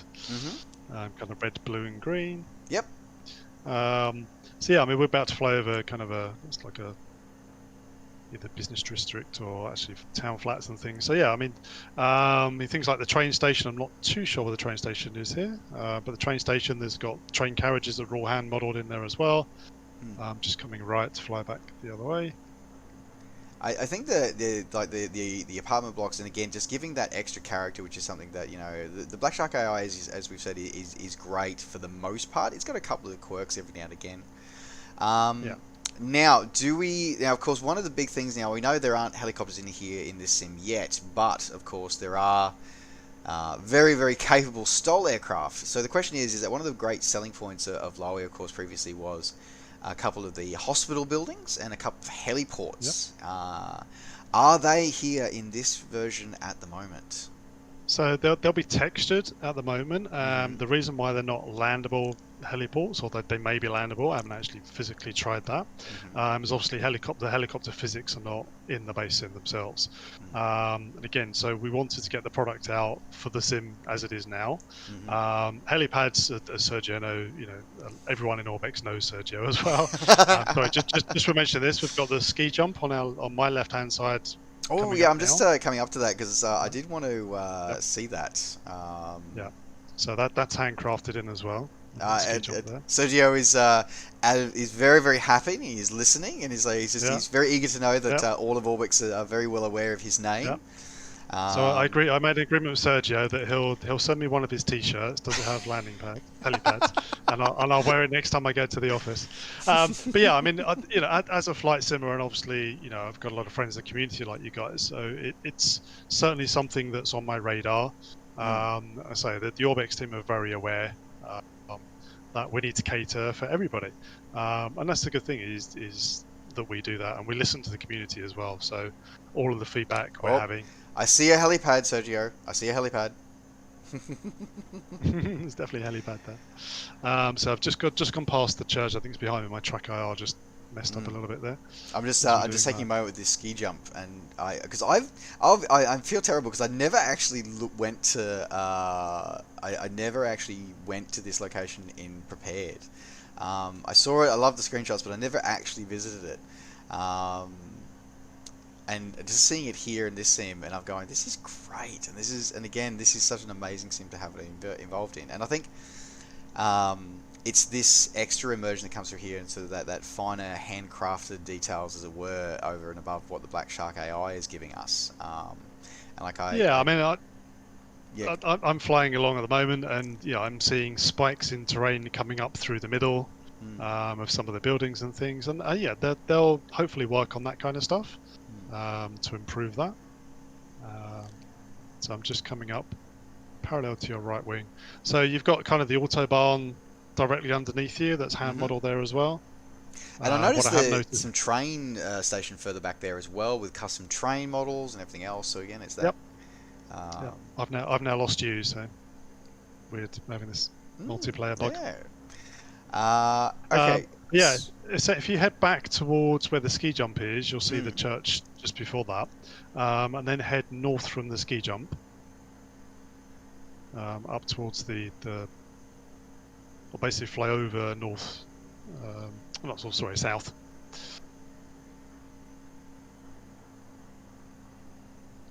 Just past that, you'll see like a ski run on the side of a mountain. Here as well. Sorry, just having a look at my chat here, guys. I think as I said, Orbx is definitely bringing their expertise to that. Helicopters is definitely a must for Microsoft Flight Sim, and that's a big thing as well. Is that the fact that it is the developers, Microsoft and Asobo, very clearly articulated multiple times that it was never going to be here at launch, but because they want to get the physics right. And I am very happy, and I think I'll speak for Sergio here by saying that we're happy with that position, because we would rather get it done right than have it done half-assed. So that's also. Spuggy, you were here a couple of years. Oh, that's fantastic. I see the ski run up on the side of that mountain up there. Yep. So you'll notice there's a toboggan run on the side of the mountain. So that's the kind of level of detail that goes in. My tracker really is giving me problems. But yeah, if you head towards that ski run and then just come to the right-hand side of the mountain, you'll see the bridge within the valley. Okay. Now here's going to be the test, folks. Is that we've tried to on a couple of other live streams. We tried to go under bridges before, and we've not been successful. So the question will be, and Orbx's reputation is going to be on the line here, is that can we go under that bridge? That's going to be the thing here.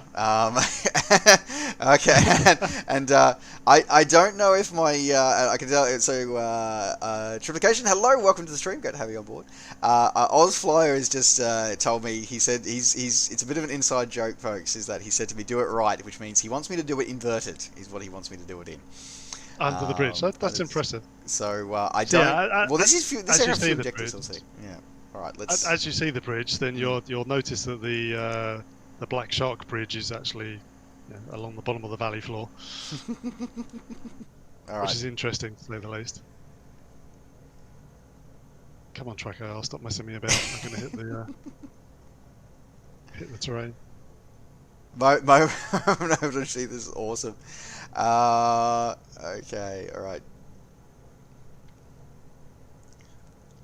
Make sure I got my fuel pump on.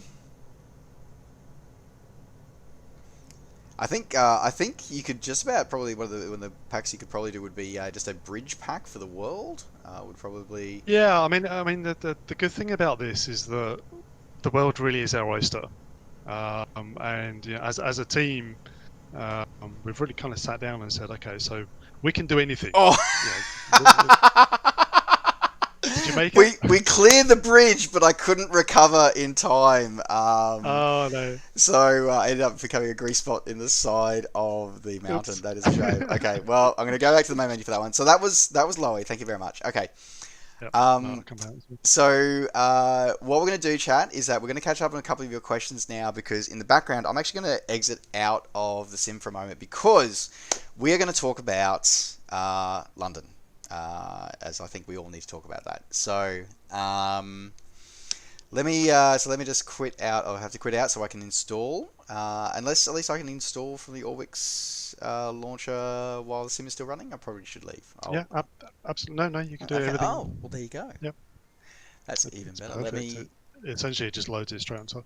I've seen a couple of questions on Marketplace. So if you buy from Orbx Direct and obviously install via Orbx Central, it doesn't show up within the Marketplace modules because it's not bought within the Marketplace, essentially. Yep.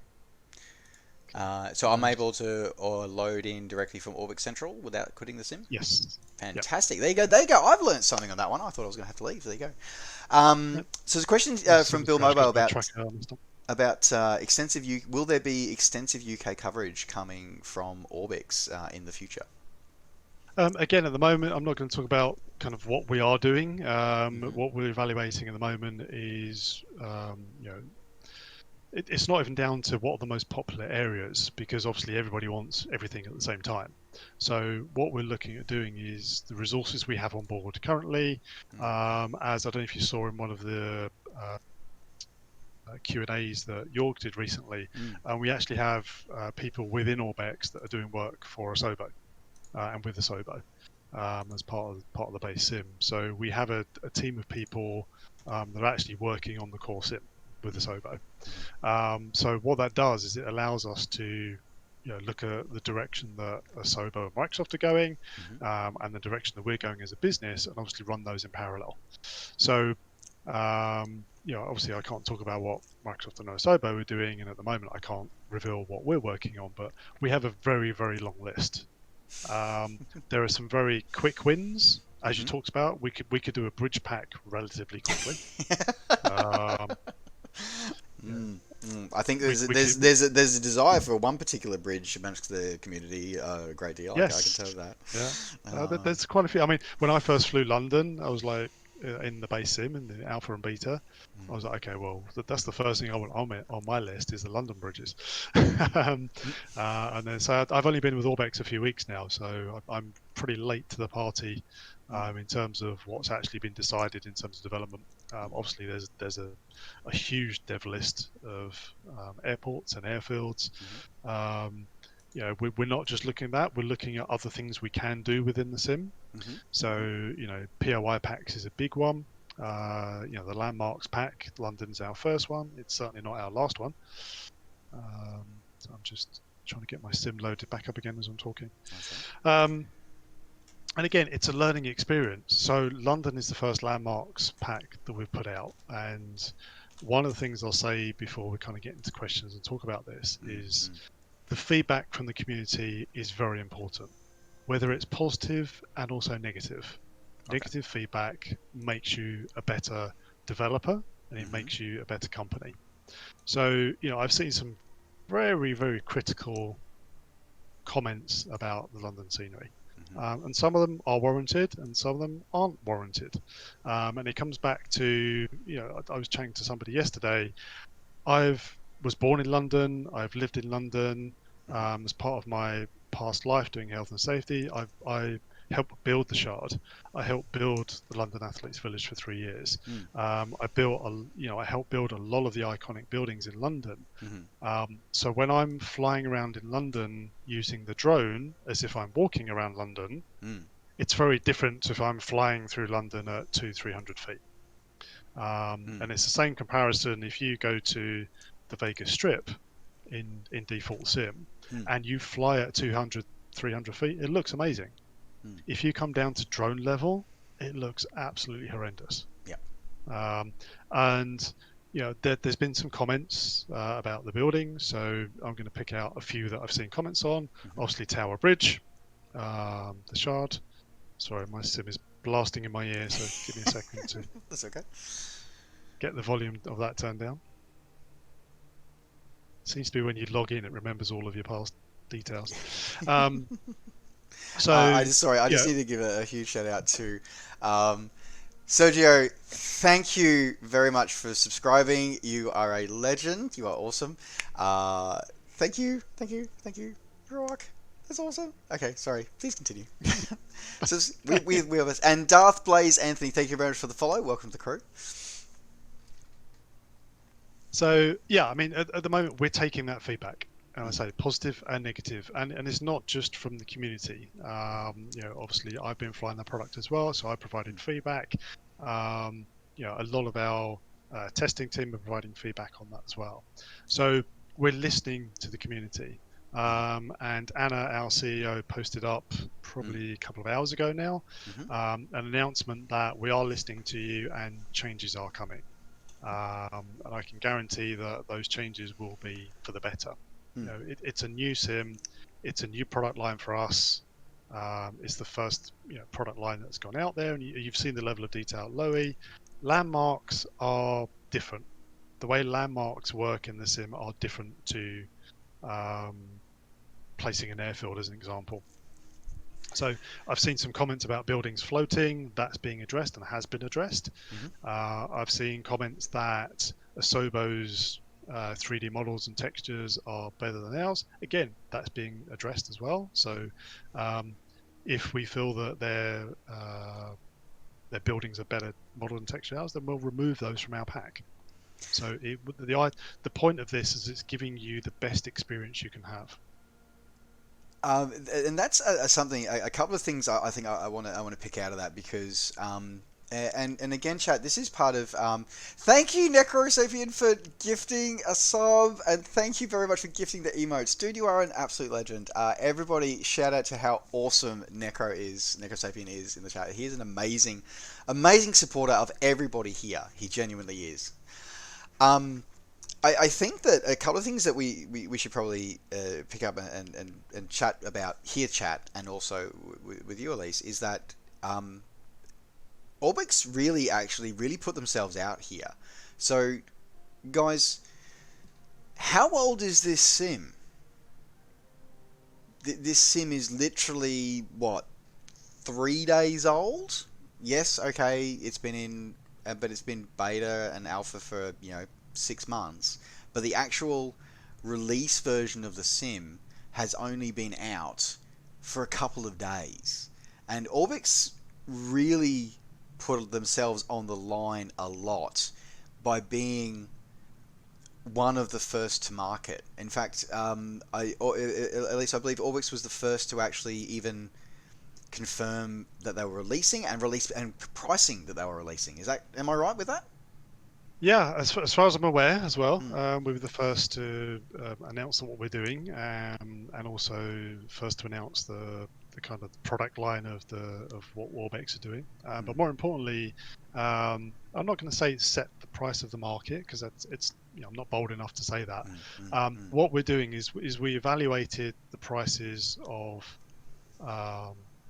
the products that potentially were coming out, and nobody had released any prices. Everyone was saying, well, it's a brand new sim, am I going to charge $85 for my aircraft, or am I going to charge $25 for my aircraft? And obviously we were in the same boat, and collectively the exec team and the management team got together and collectively said, we need the products for Microsoft Flight Sim to be cheaper, to put it that way, to be very blunt about it.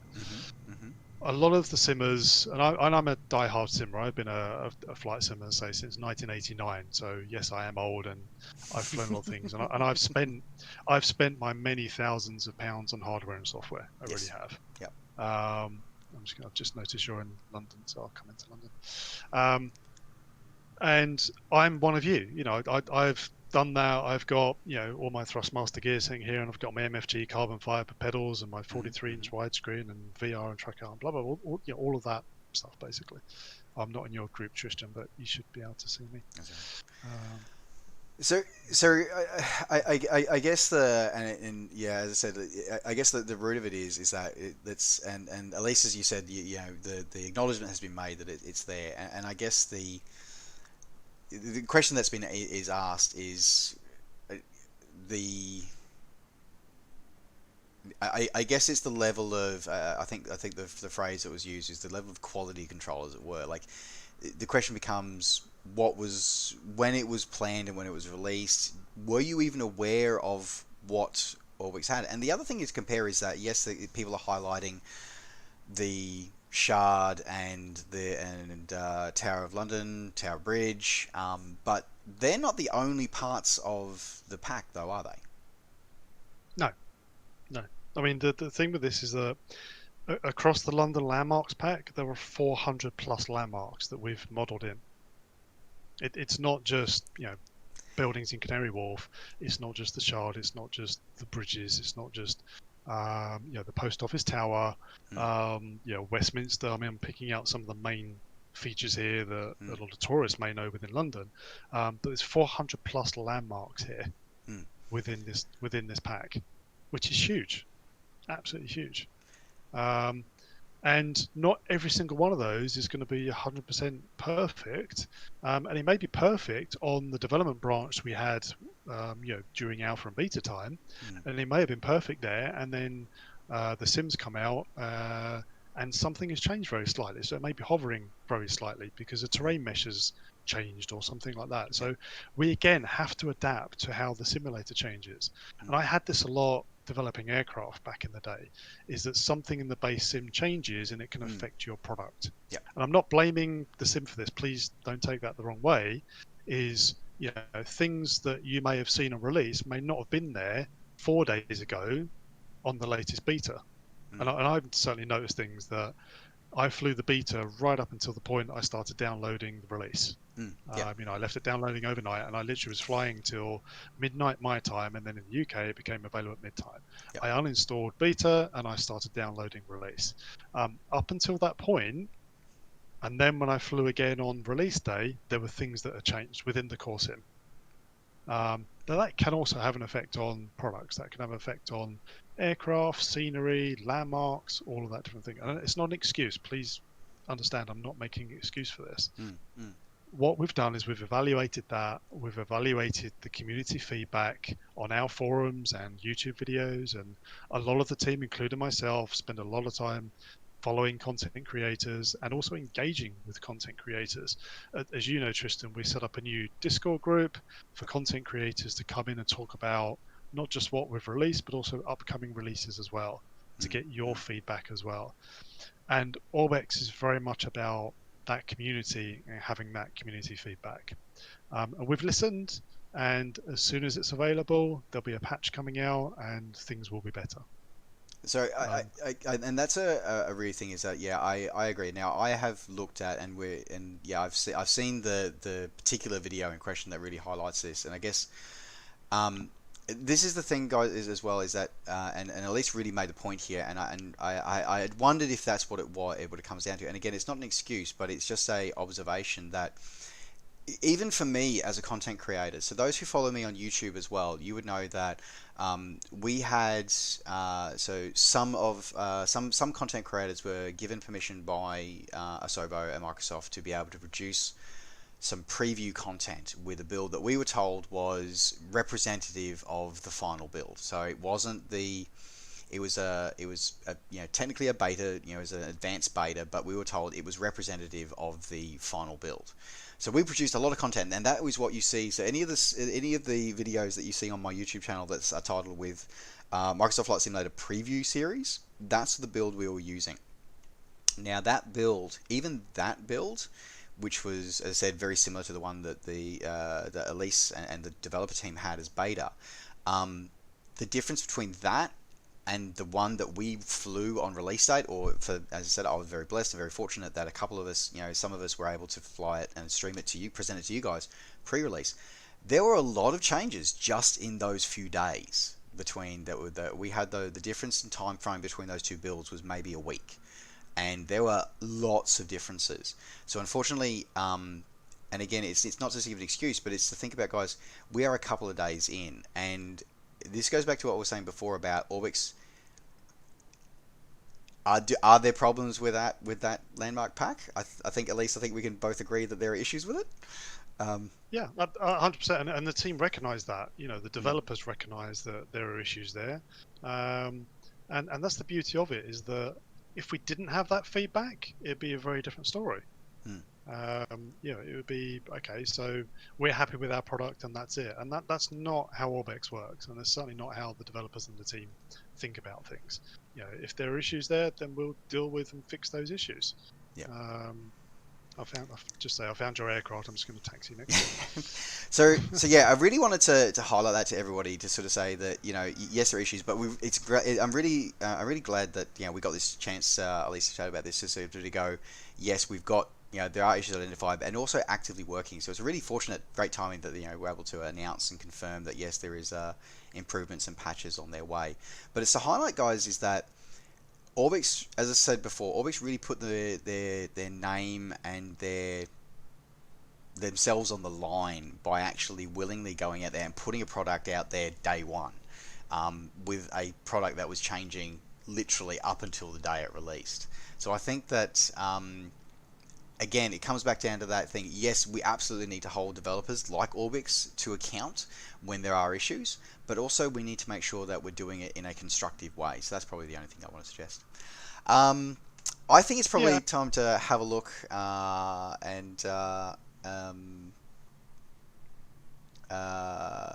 also, I think there's a comment there for you as well, saying yes, they're after a textual review rather than just a star review. That's an interesting thought. I didn't realize you could only leave star reviews. Very good view. Yeah, that's a good idea. All right, I think now that I can see you, let's probably go for a quick tour and have a look at some of the ones that have got challenges at the moment, and also some of the other points of interest that are maybe not so well known out of that list. Yeah, I'm happy to do a tour of my home city. I didn't live in London proper. I lived in Wood Green, up on the Piccadilly line. Was where I lived. I know. We probably shouldn't have gone to an open session. We're going to have. Sorry, I just watched that A320 go by, and all I could think of was that GIF of the GIF of the tube liner flapping its wings, trying to take off. I was literally laughing at the same thing. Yeah. I was like, okay, so let me get fuel. So I mean, even as an example, kind of sitting here right now, the building directly opposite from where we are has got Newham London. I know that logo very well.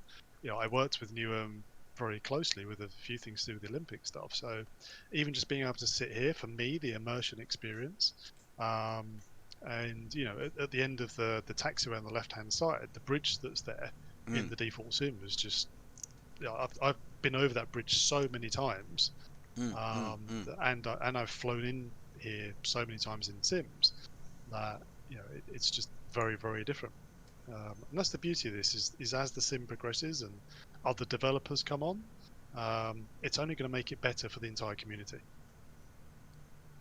Yeah, and I think that's a really again, it's that understanding the context, and I think it's great that Orbx is sort of coming out here and sort of giving that public face and going, okay, there are issues, and we are working to fix it. And I think that's probably something that at least I know, in terms of another more combat related flight sim does terribly. It does not do the communication piece very, very well at all. I think that it's yes, there are issues, but it's great to see everybody working to create new and improve everything and grow as a developer. And I'm looking forward to this. And even for me, my role as business development manager, so I've got to look at the products we currently have and what we're looking to do in the future. So with Microsoft Flight Sim, kind of the world is our oyster in terms of that. But I'll even go so far as say, thank you to the person who put that video out there, because it highlights there are certain things we need to look at and certain things we need to work on. a lot of people take offense to that. I really don't. Being a developer myself, and have developed for certain combat flight sims and certain other flight sims, having that feedback, be it positive is great, because it really does hit home that we're trying to do something for the community. And that's that's always been the basis of Orbx, and certainly John's premise, and certainly the Anna and her premise as well, and the exec team, is we're doing this for the community. Yes, obviously we need to make money, but it's also about love for the community for doing that. So I'm just staring down a tube line. Yeah, I'm the same. I'm the same as well. I'm like, I am so glad that Asobo's multiplayer will allow him to phase through me. That's all I can say right now. That's very distracting. There was somebody sitting on this runway for 3 hours yesterday. I was flying around, and they were literally sitting here for 3 hours yesterday. Jeez. At the end of the runway, just with the Dreamliner sitting there. No, it was the 747. Literally just sitting there going, I'm just not going to move. But yeah, I mean, I would welcome any video, whether it's positive or negative, because it makes us better. And that's not just Orbx I'm talking about. It makes us as a community better. One thing I would say, because I've seen a lot of people say, jumping on the bandwagon, oh, Orbx scenery is crap and this is bad and that's bad. And they haven't even installed it, haven't even downloaded it. Haven't even, and that, whilst it's infuriating, why jump on that bandwagon? Why try and have a voice in the community when you've not even experienced it? And again, it's not making an excuse. It's just it just is, yeah. And that right there is a fundamental thing which made me so angry about Microsoft Flight. Was the number of people that would, that were very prevalent and very prominent in saying that, oh, this sim is absolute crap, it's rubbish, a lot of flies like shit and all the rest of it, it's all just an arcade game just for consoles. I'm like, okay, how many of you have actually spent any time flying it? And invariably the answer was none. I saw this, or I read this post, or I saw this. It's like, so I spent hundreds of hours in flight. I was part of the closed beta test for it, and did it have its issues? Absolutely, but it was also ready to roll. Actually, I should let you. I should let you go first, and I'll follow you. Actually, I'll follow you. You can taxi through me. Rolling. So I absolutely love Flight because there were so many innovative things in it that the community just refused to see. The classic one that I always talk about was the trees in it. It's something simple and little, but all of the trees in Microsoft Flight moved with the wind. They were dynamic with the environment. Yep. Now, what was hilarious was I remember when Prepared V, was it V3 or V4 came out when speed trees were introduced? I think it was 4. Yeah, I think it's a V4. So speed trees were introduced in like 2 airports, and you still had to purchase speed trees separately and all the rest of it as a developer. But people were like, oh my god, the trees are moving, they're amazing in 2 airports. And it's like, you had a whole sim where that happened in the entire planet, and you killed it because you were a twat. Basically. And it was... just pointing out London XL on the right-hand side there as we went over. That's well known to me. I've been to a few exhibitions there. It's things like the cranes that we're literally flying low level over at the moment.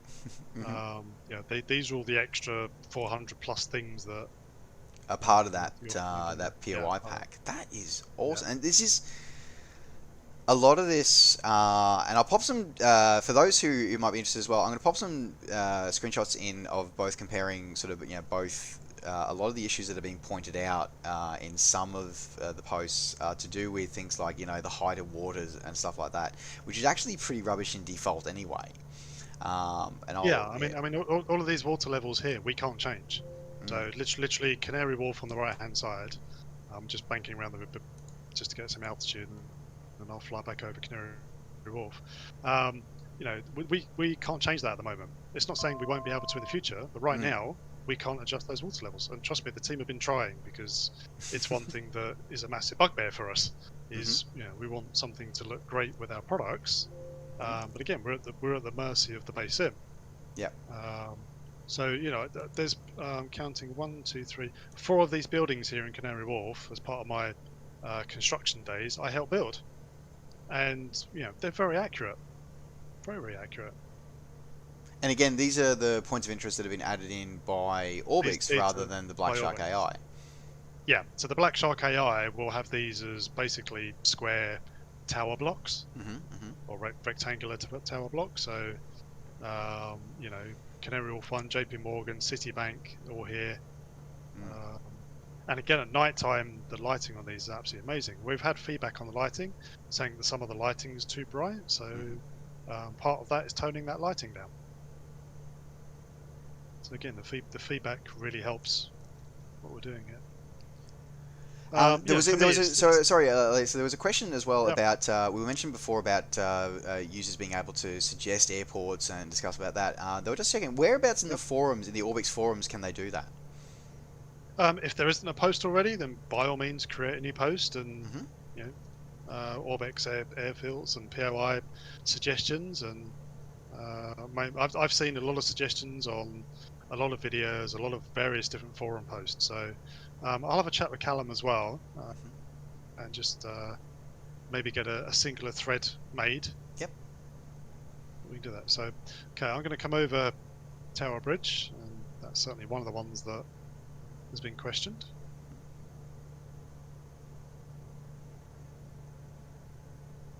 So Houses of Parliament texture's been questioned. I've walked past that for probably 20 years of my life, and I can tell you now the default Scenery one is way too bright. And now I will agree with that, because I used to work across the river. So yep. So yeah, Tower Bridge here. So I will agree with you. The Asobo model does look better than that one, and that's something that we will look at change. The GLA building I'm about to fly over at the moment I helped build that as well, which is awesome. HMS Belfast, try not to hit its mast.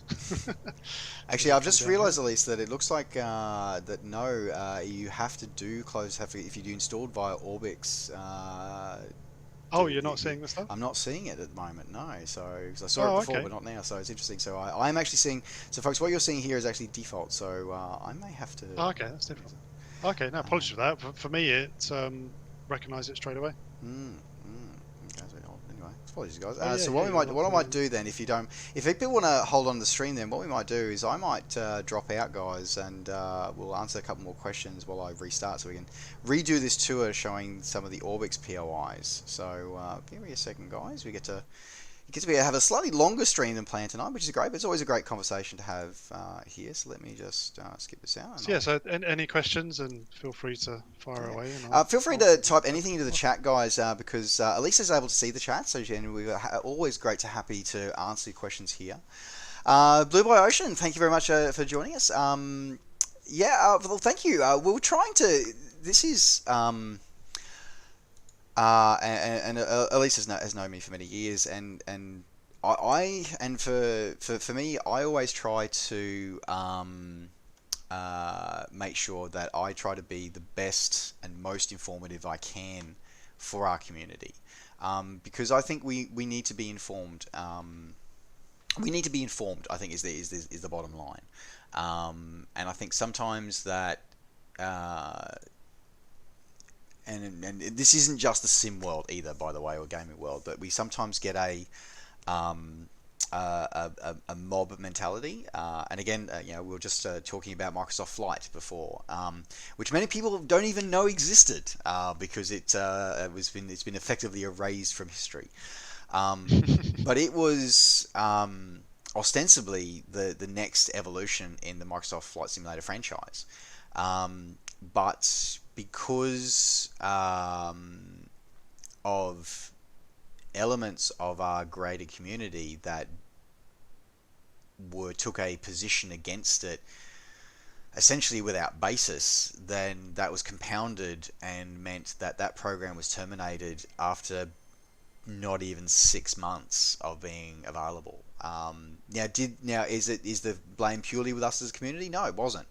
But because we didn't engage with each other in positive and constructive conversation, and we were a very vocal part of our community decided to be more wanted to be very negative, they got what they wanted. They killed the sim, and we got stuck with FSX until 3 days ago.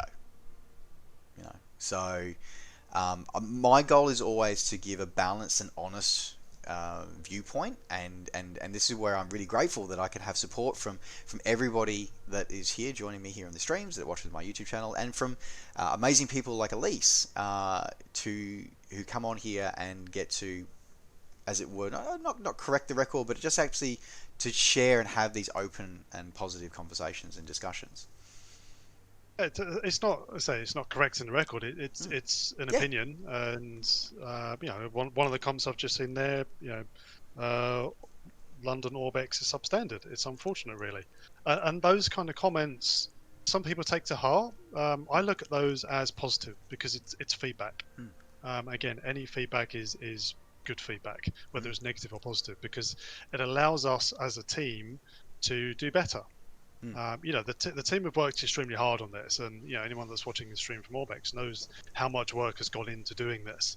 And it's not easy. It's not something that you can knock together. If anyone wants to do a London City Pack in 2 weeks, please have at it. Go for it, because it's really not easy to do that. However, there are improvements that can be made. Let's take the Shard as an example. I helped build the Shard. I worked on the Shard. I can tell you now, the Shard is designed that you don't look in the windows.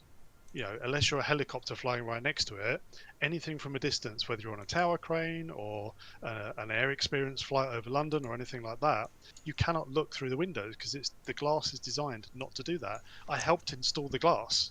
So my personal opinion is the Shard that Orbx have done is better than the default one, but because the default one came out and it was a gimmicky thing, it's like, oh look, you can look at the glass. You can look through and see people having a bath. It's what's become the norm, and that's absolutely fine. Whether it's 100% accurate or not, well, what does it matter? The community wants something that's gimmicky potentially. So there's different things to think about here, and again, everyone is entitled to their opinion. I'm very much about that. As a business, it means that we get feedback, and it means that we can improve our products for the community, and that's what it's about. We're doing this for the community. And I think Beta Zenji, just to answer your question there, I'm not sure if you missed it just earlier a bit before, and it's been acknowledged, and Ellise was just telling us that there was an announcement made a couple of hours ago where Orbx have acknowledged that yes, there are issues with it, and they are working to fix it, and the fix is incoming in the future. But and again, and one of the things that we're getting to do tonight, as I said, unexpectedly, is that we're going to have a look at some of these points of interest. But yes, there are issues with I think it's about half dozen or so that have been highlighted. There's 400 points of interest that pack has. Like, we're not talking about, yes, okay, they're very obvious ones and some issues, and having seen them as well, I agree there are issues, but again, it's about this sim's a couple of days old, and Orbx were taking a risk and a gamble and a leap of faith, as it were, and because they were developing on a sim that wasn't stable. And here's something else as well that I want to reinforce here, is that a lot of people talk about, FSX add-ons or prepared add-ons are so stable, they're so amazing, blah blah blah, and it's like, well, because the base code of that sim hasn't changed since 2004. Let's not kid ourselves here.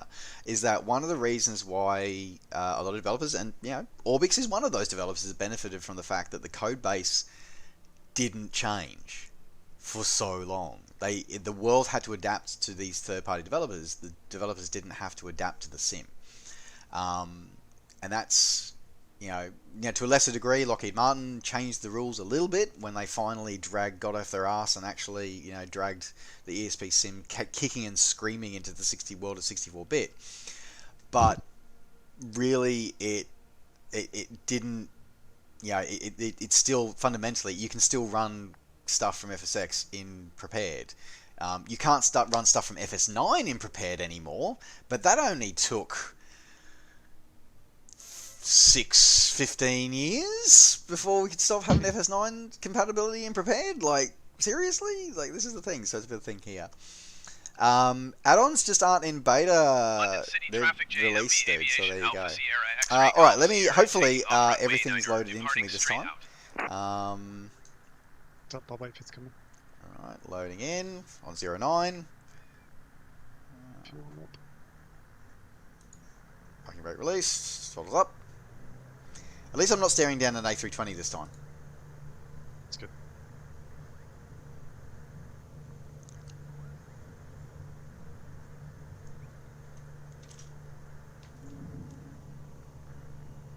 So yeah, I mean, just to come back to this, you know, if you have comments on our products, please put them in the forums. You know, we post regularly in the forums about product updates and announcements and what's happening. So please do put that in there. I've just seen. Have you taken off? Yeah, just airborne. Yeah, I'm still on the ground, so I could up. I'm just. Yeah, just as you're flying over the top there, just behind you, one of the first POIs you'll notice is the Thames Barrier. Yes, there we go. Now I can see it. There we go. Now they're loading back in. Oh, and is that? Oh no, that's part of the London City Airport, the old OXO factory. Yeah. Yes. Yeah. And this is, you know, the Black Shark AI is good for a lot of things, but every now and again there are some things that it doesn't do so well. But yeah, again, the Thames Barrier. So this is a POI that that other people hasn't been complained about, and yet this is here, but not in here by default. Yes. Look here. So. Yeah, I mean, I don't have a list. On you, Ellise. I'm just trying to find. Where are you hiding? I'm on the taxiway. Oh, you're on the taxiway. Oh, okay, let me turn back. Yeah. But yeah, I mean, as an example, you know, some of these POIs are part of the London City Pack, London City Airport Pack, so like the bridge at the end of the runway is an example that's just not there in the default sim. And the Newham building on the opposite side. So some of these, and also the DLR station behind the airport. So some of these are obviously part of the airport pack, and but also some of them are part of the landmarks pack as well.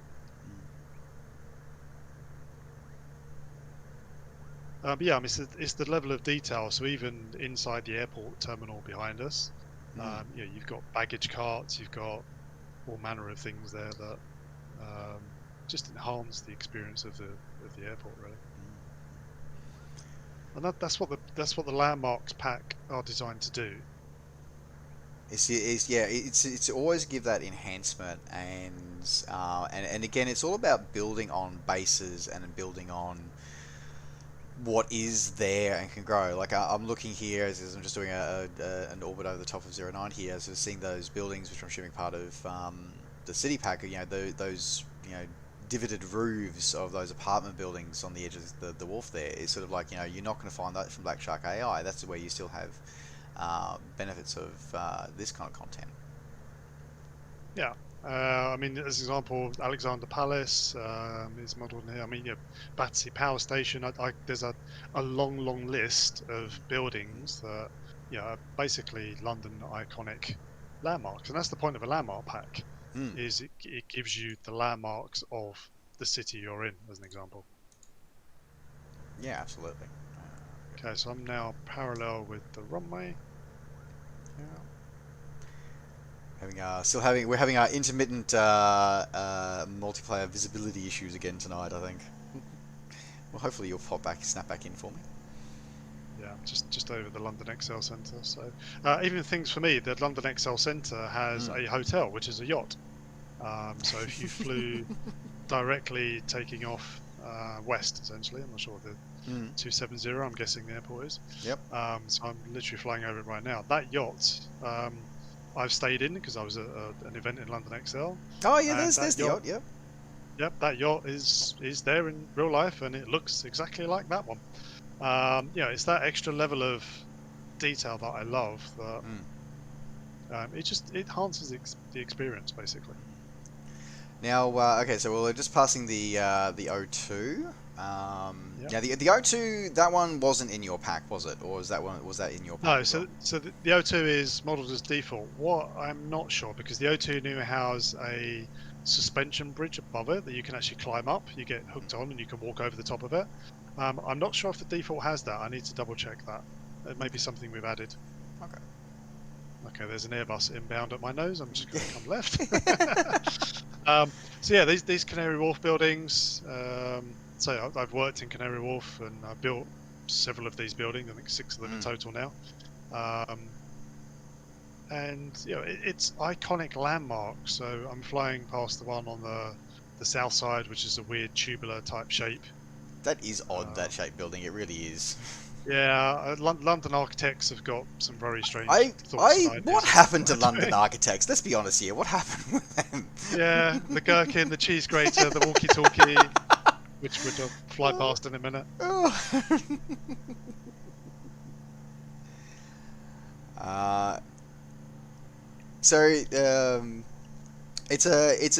That's an interesting question, Necrosapien. So there's a question asked, and this one's always a controversial question. Is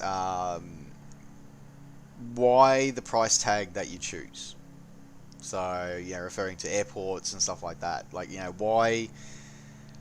What's the driving factor for the cost of whether it be an airport, whether it be an aircraft, and the balancing act of that? I'm sort of just curious on maybe not necessarily the Orbx position, but on sort of but it's that conversation, the feelings about that, both maybe from a Orbx official perspective and also maybe from you as a developer who's developed payware content for many years. I'll start with the payware developer side. It's very difficult. If somebody already has a product out there and your product is similar to that in style, so let's say somebody produces a tube liner and it's PMDG level. PMDG are well known for obviously exquisitely high detailed aircraft, but also a very hefty price tag that goes with it. Now, the reason for that hefty price tag would be because that product may have taken years to actually develop. Making an aircraft for a flight sim is not cheap. Trust me. I've spent many hundreds of thousands of pounds developing aircraft for flight sims. How do you justify the price tag of something that maybe if we talk about a certain combat flight simulator was a 4-year product? That actually cost me personally £130,000 to make. How do I make that money back? Now, the market for that particular sim set the price point for selling aircraft. That wasn't us. That was the sim publisher, for want of a better word, that said, if your aircraft reaches this standard, then the price point is X. Is this? Yeah. Yeah. With the ESP platform and things like the XP. X-Plane Marketplace, XP.org, those kind of things. It's driven by community. It's not driven by a producer or a developer. It is extremely difficult to say, this aircraft should be £130 or £39 or whatever it happens to be. It's really dependent on the person selling it and the customers that are buying it. So it's difficult to set a price point. For me personally, I like to set price points that I would be interested in paying for something in the sim, because I'm also a consumer. I've spent many thousands of pounds and dollars buying aircraft and airports, and I bought an A390 and A320 pack. I've probably flown it twice, but I thought, you know what, I might be interested in this, so I'll invest the money in doing it. I had the money at the time, I'll invest the money in doing that. Was it expensive? Yes, it was. Was it worth it? Not for the 2 hours probably I've flown in the A319, but that was my personal choice. Yes. And the thing with the price points for MSFS is we took a different approach. As I mentioned before, we collectively, as the exec team, as the lineage team, and this was before I came on board. And even when I did come on board over the last few weeks, they asked for my input in it as a flight simmer. And one of the things I said to Anna, our CEO, is it has to be cheap. If we're going to the POI pack, so let's hypothetically talk about a bridge pack. If we were to do a bridge pack for London, let's say we hadn't done landmarks, but we were just doing the London bridges, of which there's probably 8 key bridges within London, then that price point has to be low for people to buy it, but also the way that this flight sim is going, and this will piss off a lot of the die-hard flight simmers out there, is they have to wake up to the fact that this is going to come to Xbox. And this is going to inject new blood into our community. Yes. We're all getting older. I'm 47. I'm going to be flying until the day I can't fly. However, it doesn't mean that I'm going to be around forever. And we have to inject life into the flight sim. Now, a lot of people I hate the Xbox community. A bunch of kids flying around in here, buzzing me. I've just taken off from City Airport. I've not followed the correct procedures because I want to get in the air quickly to come and join you. I've literally taxied out and I've taken off without any disregard to anyone else on that runway. Yep. That would piss off a lot of the die-hard simmers, and I'm a die-hard simmer, trust me. And I like procedural things. However, I have to be conscious and open to the fact that the sim has to grow. If you look at, I've got 13-year-old twin boys, and my kids come to me every other weekend, and they're like, "Can we spend £3.60 on a skin for Fortnite? Can we spend £4 on something for GTA?" And then they come to me and say, "We've saved up our pocket money over the last few weeks and we've got £40 to spend on a car for GTA." And I've say, first thing I say is, have you done your research? Because with GTA, it's not just the car you have to buy, it's a warehouse and it's a truck and it's something else. And you end up spending £140 just to buy one car. That mentality is not going to work for the success of this flight sim. Microsoft know it, Asobo know it, and the flight sim community need to wake up to the fact that we have to grow our community. But it's a positive thing, because the more people we get flying in the sim, and the more people that get Microsoft Flight Sim on Xbox Game Pass, the better it's going to make our community at the end of the day. Because it will drive the prices down of some of these expensive products. Is an Xbox gamer going to spend £130 on a 787 as an example, or a 747? No, they're not. And yes, the default sim ones are okay, they're good enough. As with FSX default aircraft, they were good enough until somebody made a better one. And really the price points are based on what the community will pay for it. My view on these things, it needs to be cheap enough for the community to pay, to buy it, but also obviously you need to make your money on the development cost. And it's that finding out that balance of making your money back, but also making sure that, because the more people buy it, then the easier it is to make your money back and that kind of stuff as well. Absolutely. Just quickly, going to change the point here now, guys. I paused the aircraft before to be able to showcase some of the two main buildings, and that were and I was going to pause here again for a second here while I'm in the cockpit. So I deliberately paused while Ellise was talking there, because I wanted to showcase some of the things where people are saying they've taken I took my drone camera and we had a look at the Tower of London, we had a look at Tower Bridge, and we saw that and quite frankly, Ellise, I'll be honest here, those textures are rubbish. They are absolutely awful. Yep, I agree with you. So that's what we got now. And also Belfast, like I love the fact that you actually modeled HMS Belfast, which is not modeled at all in the default sim. Now guys, remember the textures that we saw while we were up close and personal with the drone? Now while we're actually flying, also as Ellise said, we're not following any procedures or anything like that. Let's have a look how those same crappy textures look from 500 feet at 100 knots.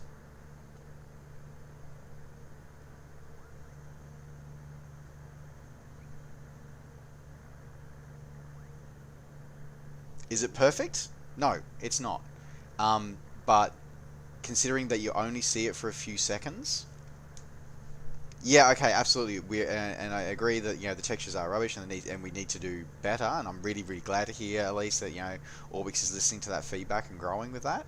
But there's two sides to this conversation as well. Also, I'm just noticing, again, these bridges here, like you can actually see, and again, I'm actually going to pause this one here. So, guys, we talked about just before about how this landmarks pack isn't just about. It isn't just those half dozen things that we've talked about and heard on the videos and the forums. it's 400 POIs in here, including all the bridges.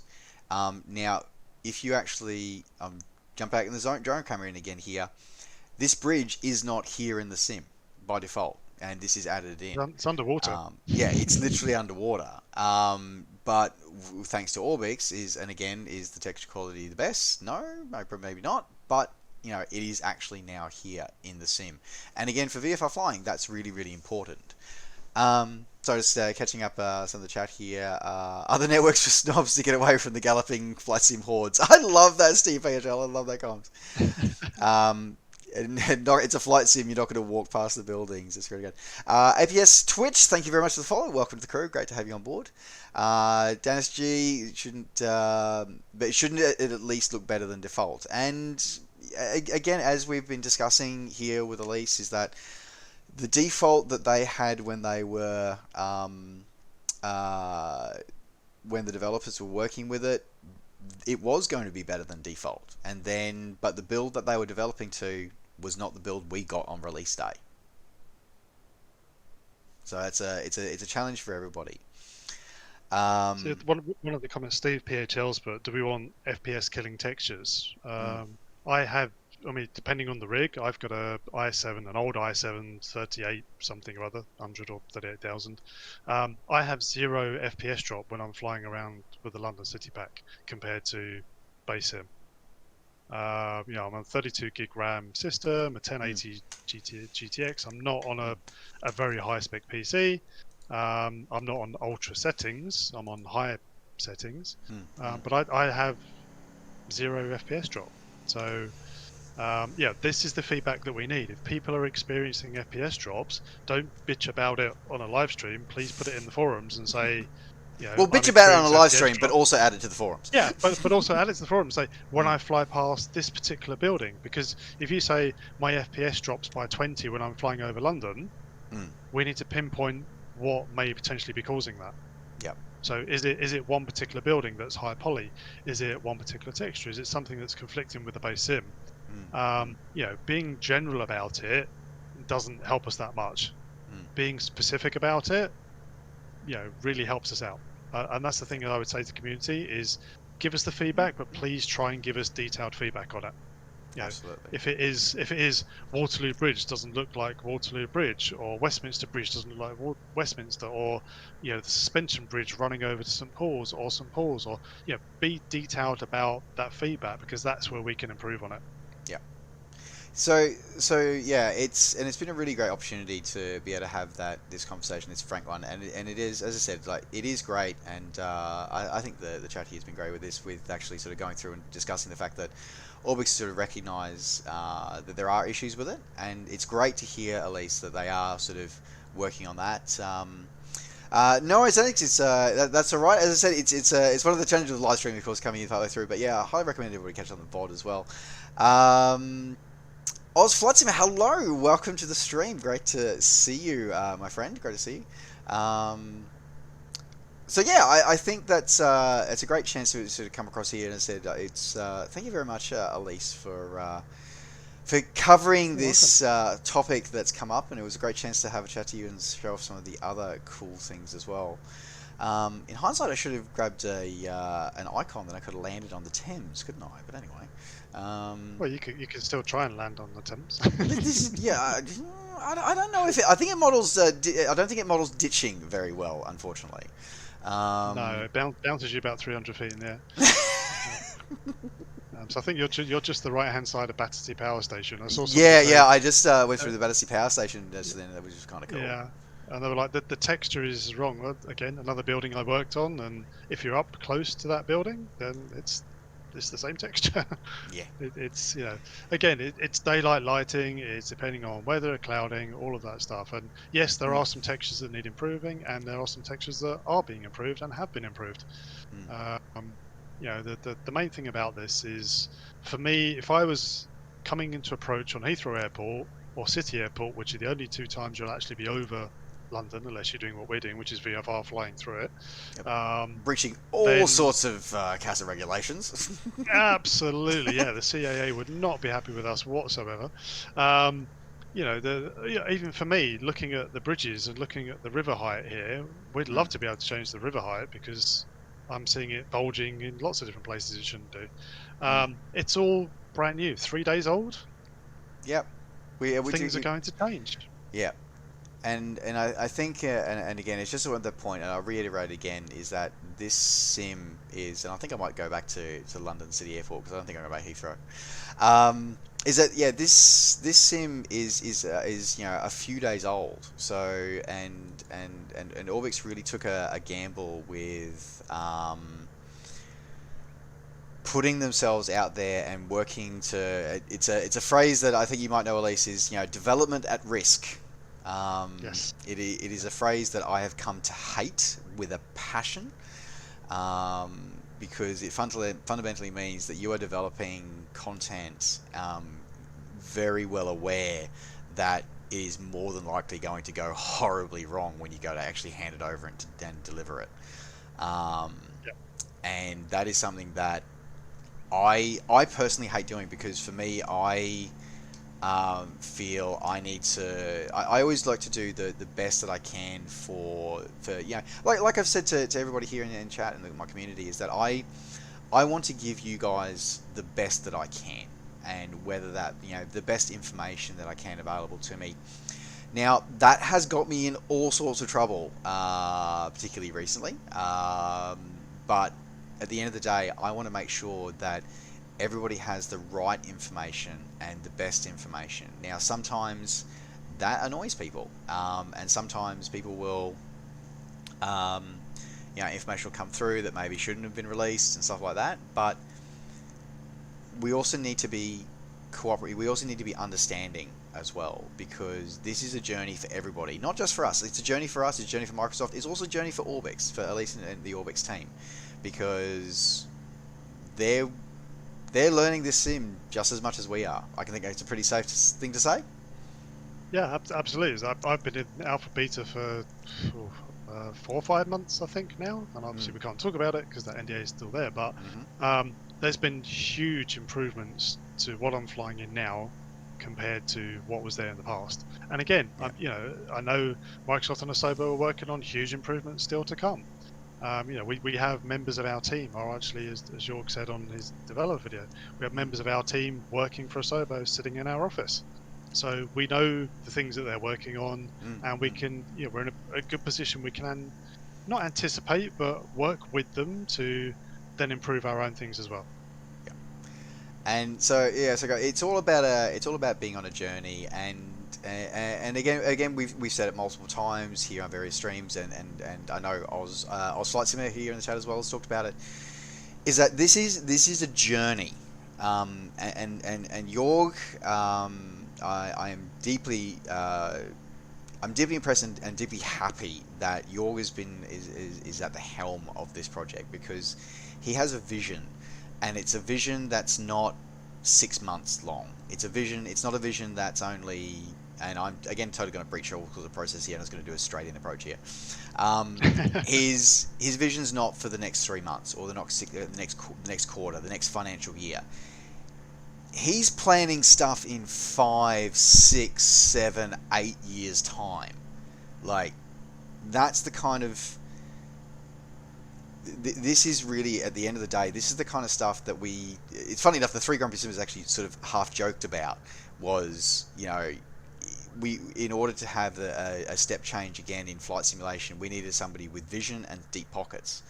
Microsoft have the deep pockets, and Jorg has the vision. Jorg and Marcel and all the team at Asobo, and I'm about to say Samuel, but I think it's not Samuel. But the team at Asobo genuinely have the vision to make it come to life. So I think that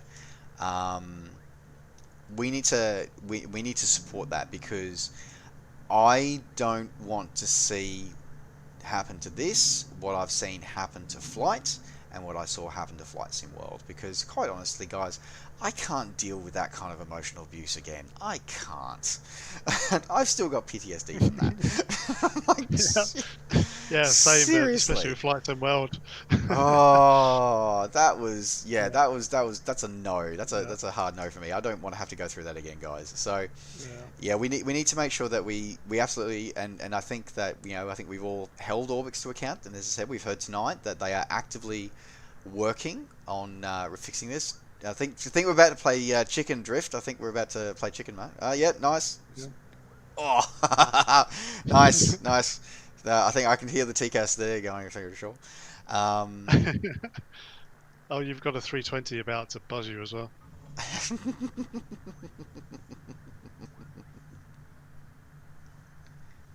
See, this is the thing about, everyone is just doing whatever they want to do. That's also what I love about this, is that if you want your die-hard simming experience, then you can have that, or you can have fun with the riffraff. Yeah, exactly. I am proud to be a member of the riffraff. Thank you very much. I am proud to be a member of the riffraff. Me too. I like having fun. I think I just took it on the street light. All right, let me park up here. I need to have like a handbrake sound to be able to do that sound. All right, let me back on. Fuel tank off. Cool. All right. Okay. So let's catch on a bit of chat and round out for tonight's stream here. And we've got to get some more vision of the craziness here. So because look at everybody. So it's all these gamer tags. It's again as you said, Ellise. It's all about the future of flight simming, because none of us are getting any younger. That's fine. So let me just catch up on chat here. I have to say, oh dear, my poor computer's struggling a bit at the moment. What is happening? Can hear that. All right. Okay, there we go. Okay.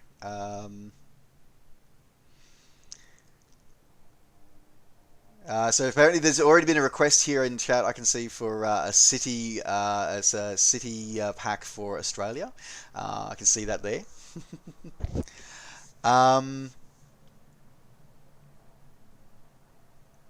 Being an Australian company, I'm pretty sure it's something I'm hoping that it's going to be a thing, because the offices are still headquartered in Melbourne. Actually, you know what? I think I might have to, because my frames are getting hit by all those AI objects. Yeah, I'm going to have to go back to the main menu for that one. All right. So guys, let me catch up on chat here. Other APS-C switch. Thank you very much for the follow. Okay, so the video flying says. Think of the video, they should make it walk around and we could add in a boat simulating into Microsoft Flight Simulator. Christian Rosnes, thank you very much for the follow. Welcome to the crew. Great to have you on board. I know you're joking about the boat thing, but it's purely possible to do. Yeah, exactly. That's the thing, is I think the engine that's powering this sim is more than capable of doing that, I think. Absolutely amazing. That's something I've spoken to a few of my developers about. Let's look at other things rather than aircraft. This is outside of Orbx, my old development team. Somebody that develops a flight model for an aircraft, the aircraft has to move along on the ground. So you still have to develop a ground flight model per se. What other aspects could you potentially do within the simulator? Now, we know you can't drive around the streets of London, let's say, or the streets of anywhere. But what's to stop people making vehicles you can race across on Australian desert, as an example? Oh, look! I've said, the first person, we talked about it tonight. We're sort of having a drone appear in Microsoft Flight Simulator. It'd be awesome, and I think we should have have at least one vehicle, ground surface vehicle, to come through here, through the sim as well. Dune buggies around Egypt. I'm there. Oh, I think dune buggies around the base of the pyramids, because those pyramids are things. So also, the sim is 3 days old. How good would it look in 12 months? I know, right? Formerly the COVID Corvid. That's an interesting little name there. Okay, so you've really had to offer me without seeing it without Orbx. Gamer Callum 6930. Thank you very much for the follow. Welcome to the crew. and thank you very much for redeeming the hydrate. When am I? Oh, sorry, that's a question. I was Flight Sim. You have a dedicated fan here in the chat. That's always great to have. Neko, thank you very much for the gifted sub again, dude. I love you. Stop giving subs. He's gifting all of the subs to our community member. That is awesome. How does this compare to X-Plane 11? I don't even know where to begin on that aura. I don't even know where to begin. Let's say it's a whole new. I can't even do that, to be honest. But anyway, I can't even begin to talk to you about how far different it is from X-Plane 11. Except X-Plane 11 currently has helicopters in it, but the helicopters are coming to a Microsoft Flight Sim near you. For me, it's out of the box. So out of the box, what you have here right now, we've never seen before, in my opinion. That's my personal opinion. Yeah. The level of detail that Microsoft and Asobo have done for this flight sim, the lighting, the weather, the clouds, everything, out of the box sim, it blows everything out of the water for I've ever played over this time. Yeah, this is the next gen sim. And that right there is the key factor of out of the box. Like, I think it's hilarious that, and again, and as you pointed out, Ellise, and pretty much everybody here in chat who's been simming for more than a couple of years, we've spent stupendous amounts of money on our passion and our hobby here. And we get that, it's hard to part with that much cash. But what we're talking here is that out of the box, this sim is the equivalent of thousands of dollars of Orbx product, basically, into another sim. Whether it be X-Plane 11 or whether it be prepared. So it is something that, and as you say, Ellise, this is out of the box. So, yeah, I think we need to sort of blend it as well. Yes, I know, as I said, we're part of the riffraff tonight. What's it there? Yeah. So you got 2 votes, by the way, Ellise, for Calandra being rebooted and brought into the new sim. Both Ozflight Simmer and I have flown out of there in various aircraft in real life, so we would love to see it come into the new sim. As I said, please give us suggestions. I mean, so we've got a list longer than anybody's arm of things we can do, and literally the world is our oyster right now. It's and we're not just the only developer. There's other developers that have said they're developing scenery for this and developing airports for this, and that's absolutely fine. Competition is great, and if their products come out and we review those products and we can improve on our quality, then we will improve on our quality. Excellent. The thing I love about this is the community spirit of it. Is not saying, if you take Cosford as an example, the after parties we typically have at Cosford that I think you've experienced. And, I've never got to Cosford. No, I got to the US the US conferences a few times, but I missed Vegas. I missed Vegas. I was devastated that I missed Vegas and Orlando, because I had this crazy idea apparently to go running around an island in the Caribbean off Mexico for 226 kilometers in less than 17 hours. Wow. So unfortunately, the thing with those is that all of the community, like the developers, get together and we sit and talk about what we're all doing. Yeah, I remember doing that at in Hartford in Connecticut, and just sitting down with John and with other developers, and sort of just talking. We talked about what we were doing, what we're passionate about, and those conversations is what led to some great work from all developers and those networks. And collaborations. Yes, exactly, in collaborations. Well, I think that is going to wrap up our stream tonight. So I hope, chat, I hope please say thank you very much to Ellise from Orbx for joining us and having some very frank and very positive, constructive discussions with us as a community today. So thank you very much, Ellise. You're welcome. Lovely to be here, and thanks for having me on. No problems at all. So guys, don't forget to head over to orbxdirect.com, and there's the link to the forums will be there as well. And you can catch up on all the latest info there, or over on Facebook at, correct me if I'm wrong there, it's facebook.com/Orbx Systems. Yes. Yes, yep. Just trying to Yeah, my PC's had to slow down as well. Yeah, so it'd be great to so head over there, guys. Give Orbx some love. Well, I think we've all given some Orbx some love, and keep an eye out for these updates and other new products coming out very, very soon. So, there we go. What are you doing? So one of my cats has come to say hello on the stream. So he's like yes. We are here, Austin. There we go. So yeah, that's great. That's okay. So guys, Garrison, thank you very much. In other words, thank you guys for all joining us in the in this stream. It's great to have. As I said, I'm really passionate, as I think you all have figured out by now. I'm very passionate about all the things that we do here in our community, and I want to make sure that our community grows and be positive and continues to be an awesome community. So, and yeah, it's great to have everybody on board. And please, as I said, if you are wanting airports and want to give feedback, please remember that not just Orbx, but any developer, that we are all on a journey. And it's about being positive. If we want to see our hobby thrive and grow and continue to be awesome, then we need to be that positivity in the community. We have to help it grow. We have to nurture it.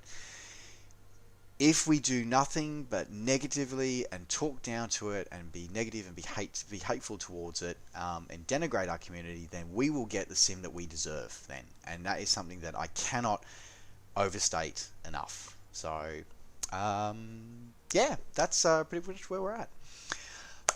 Alright guys, thank you very much. Thanks very much, Paul. Thank you very much to all of my mods for being amazing and supporting me. And guys, don't forget, if you haven't already, give us tickle the follow button. That'd be awesome. And if you'd like to support the stream, please consider doing so either here or on YouTube or on Patreon at patreon.com/NovaWing24.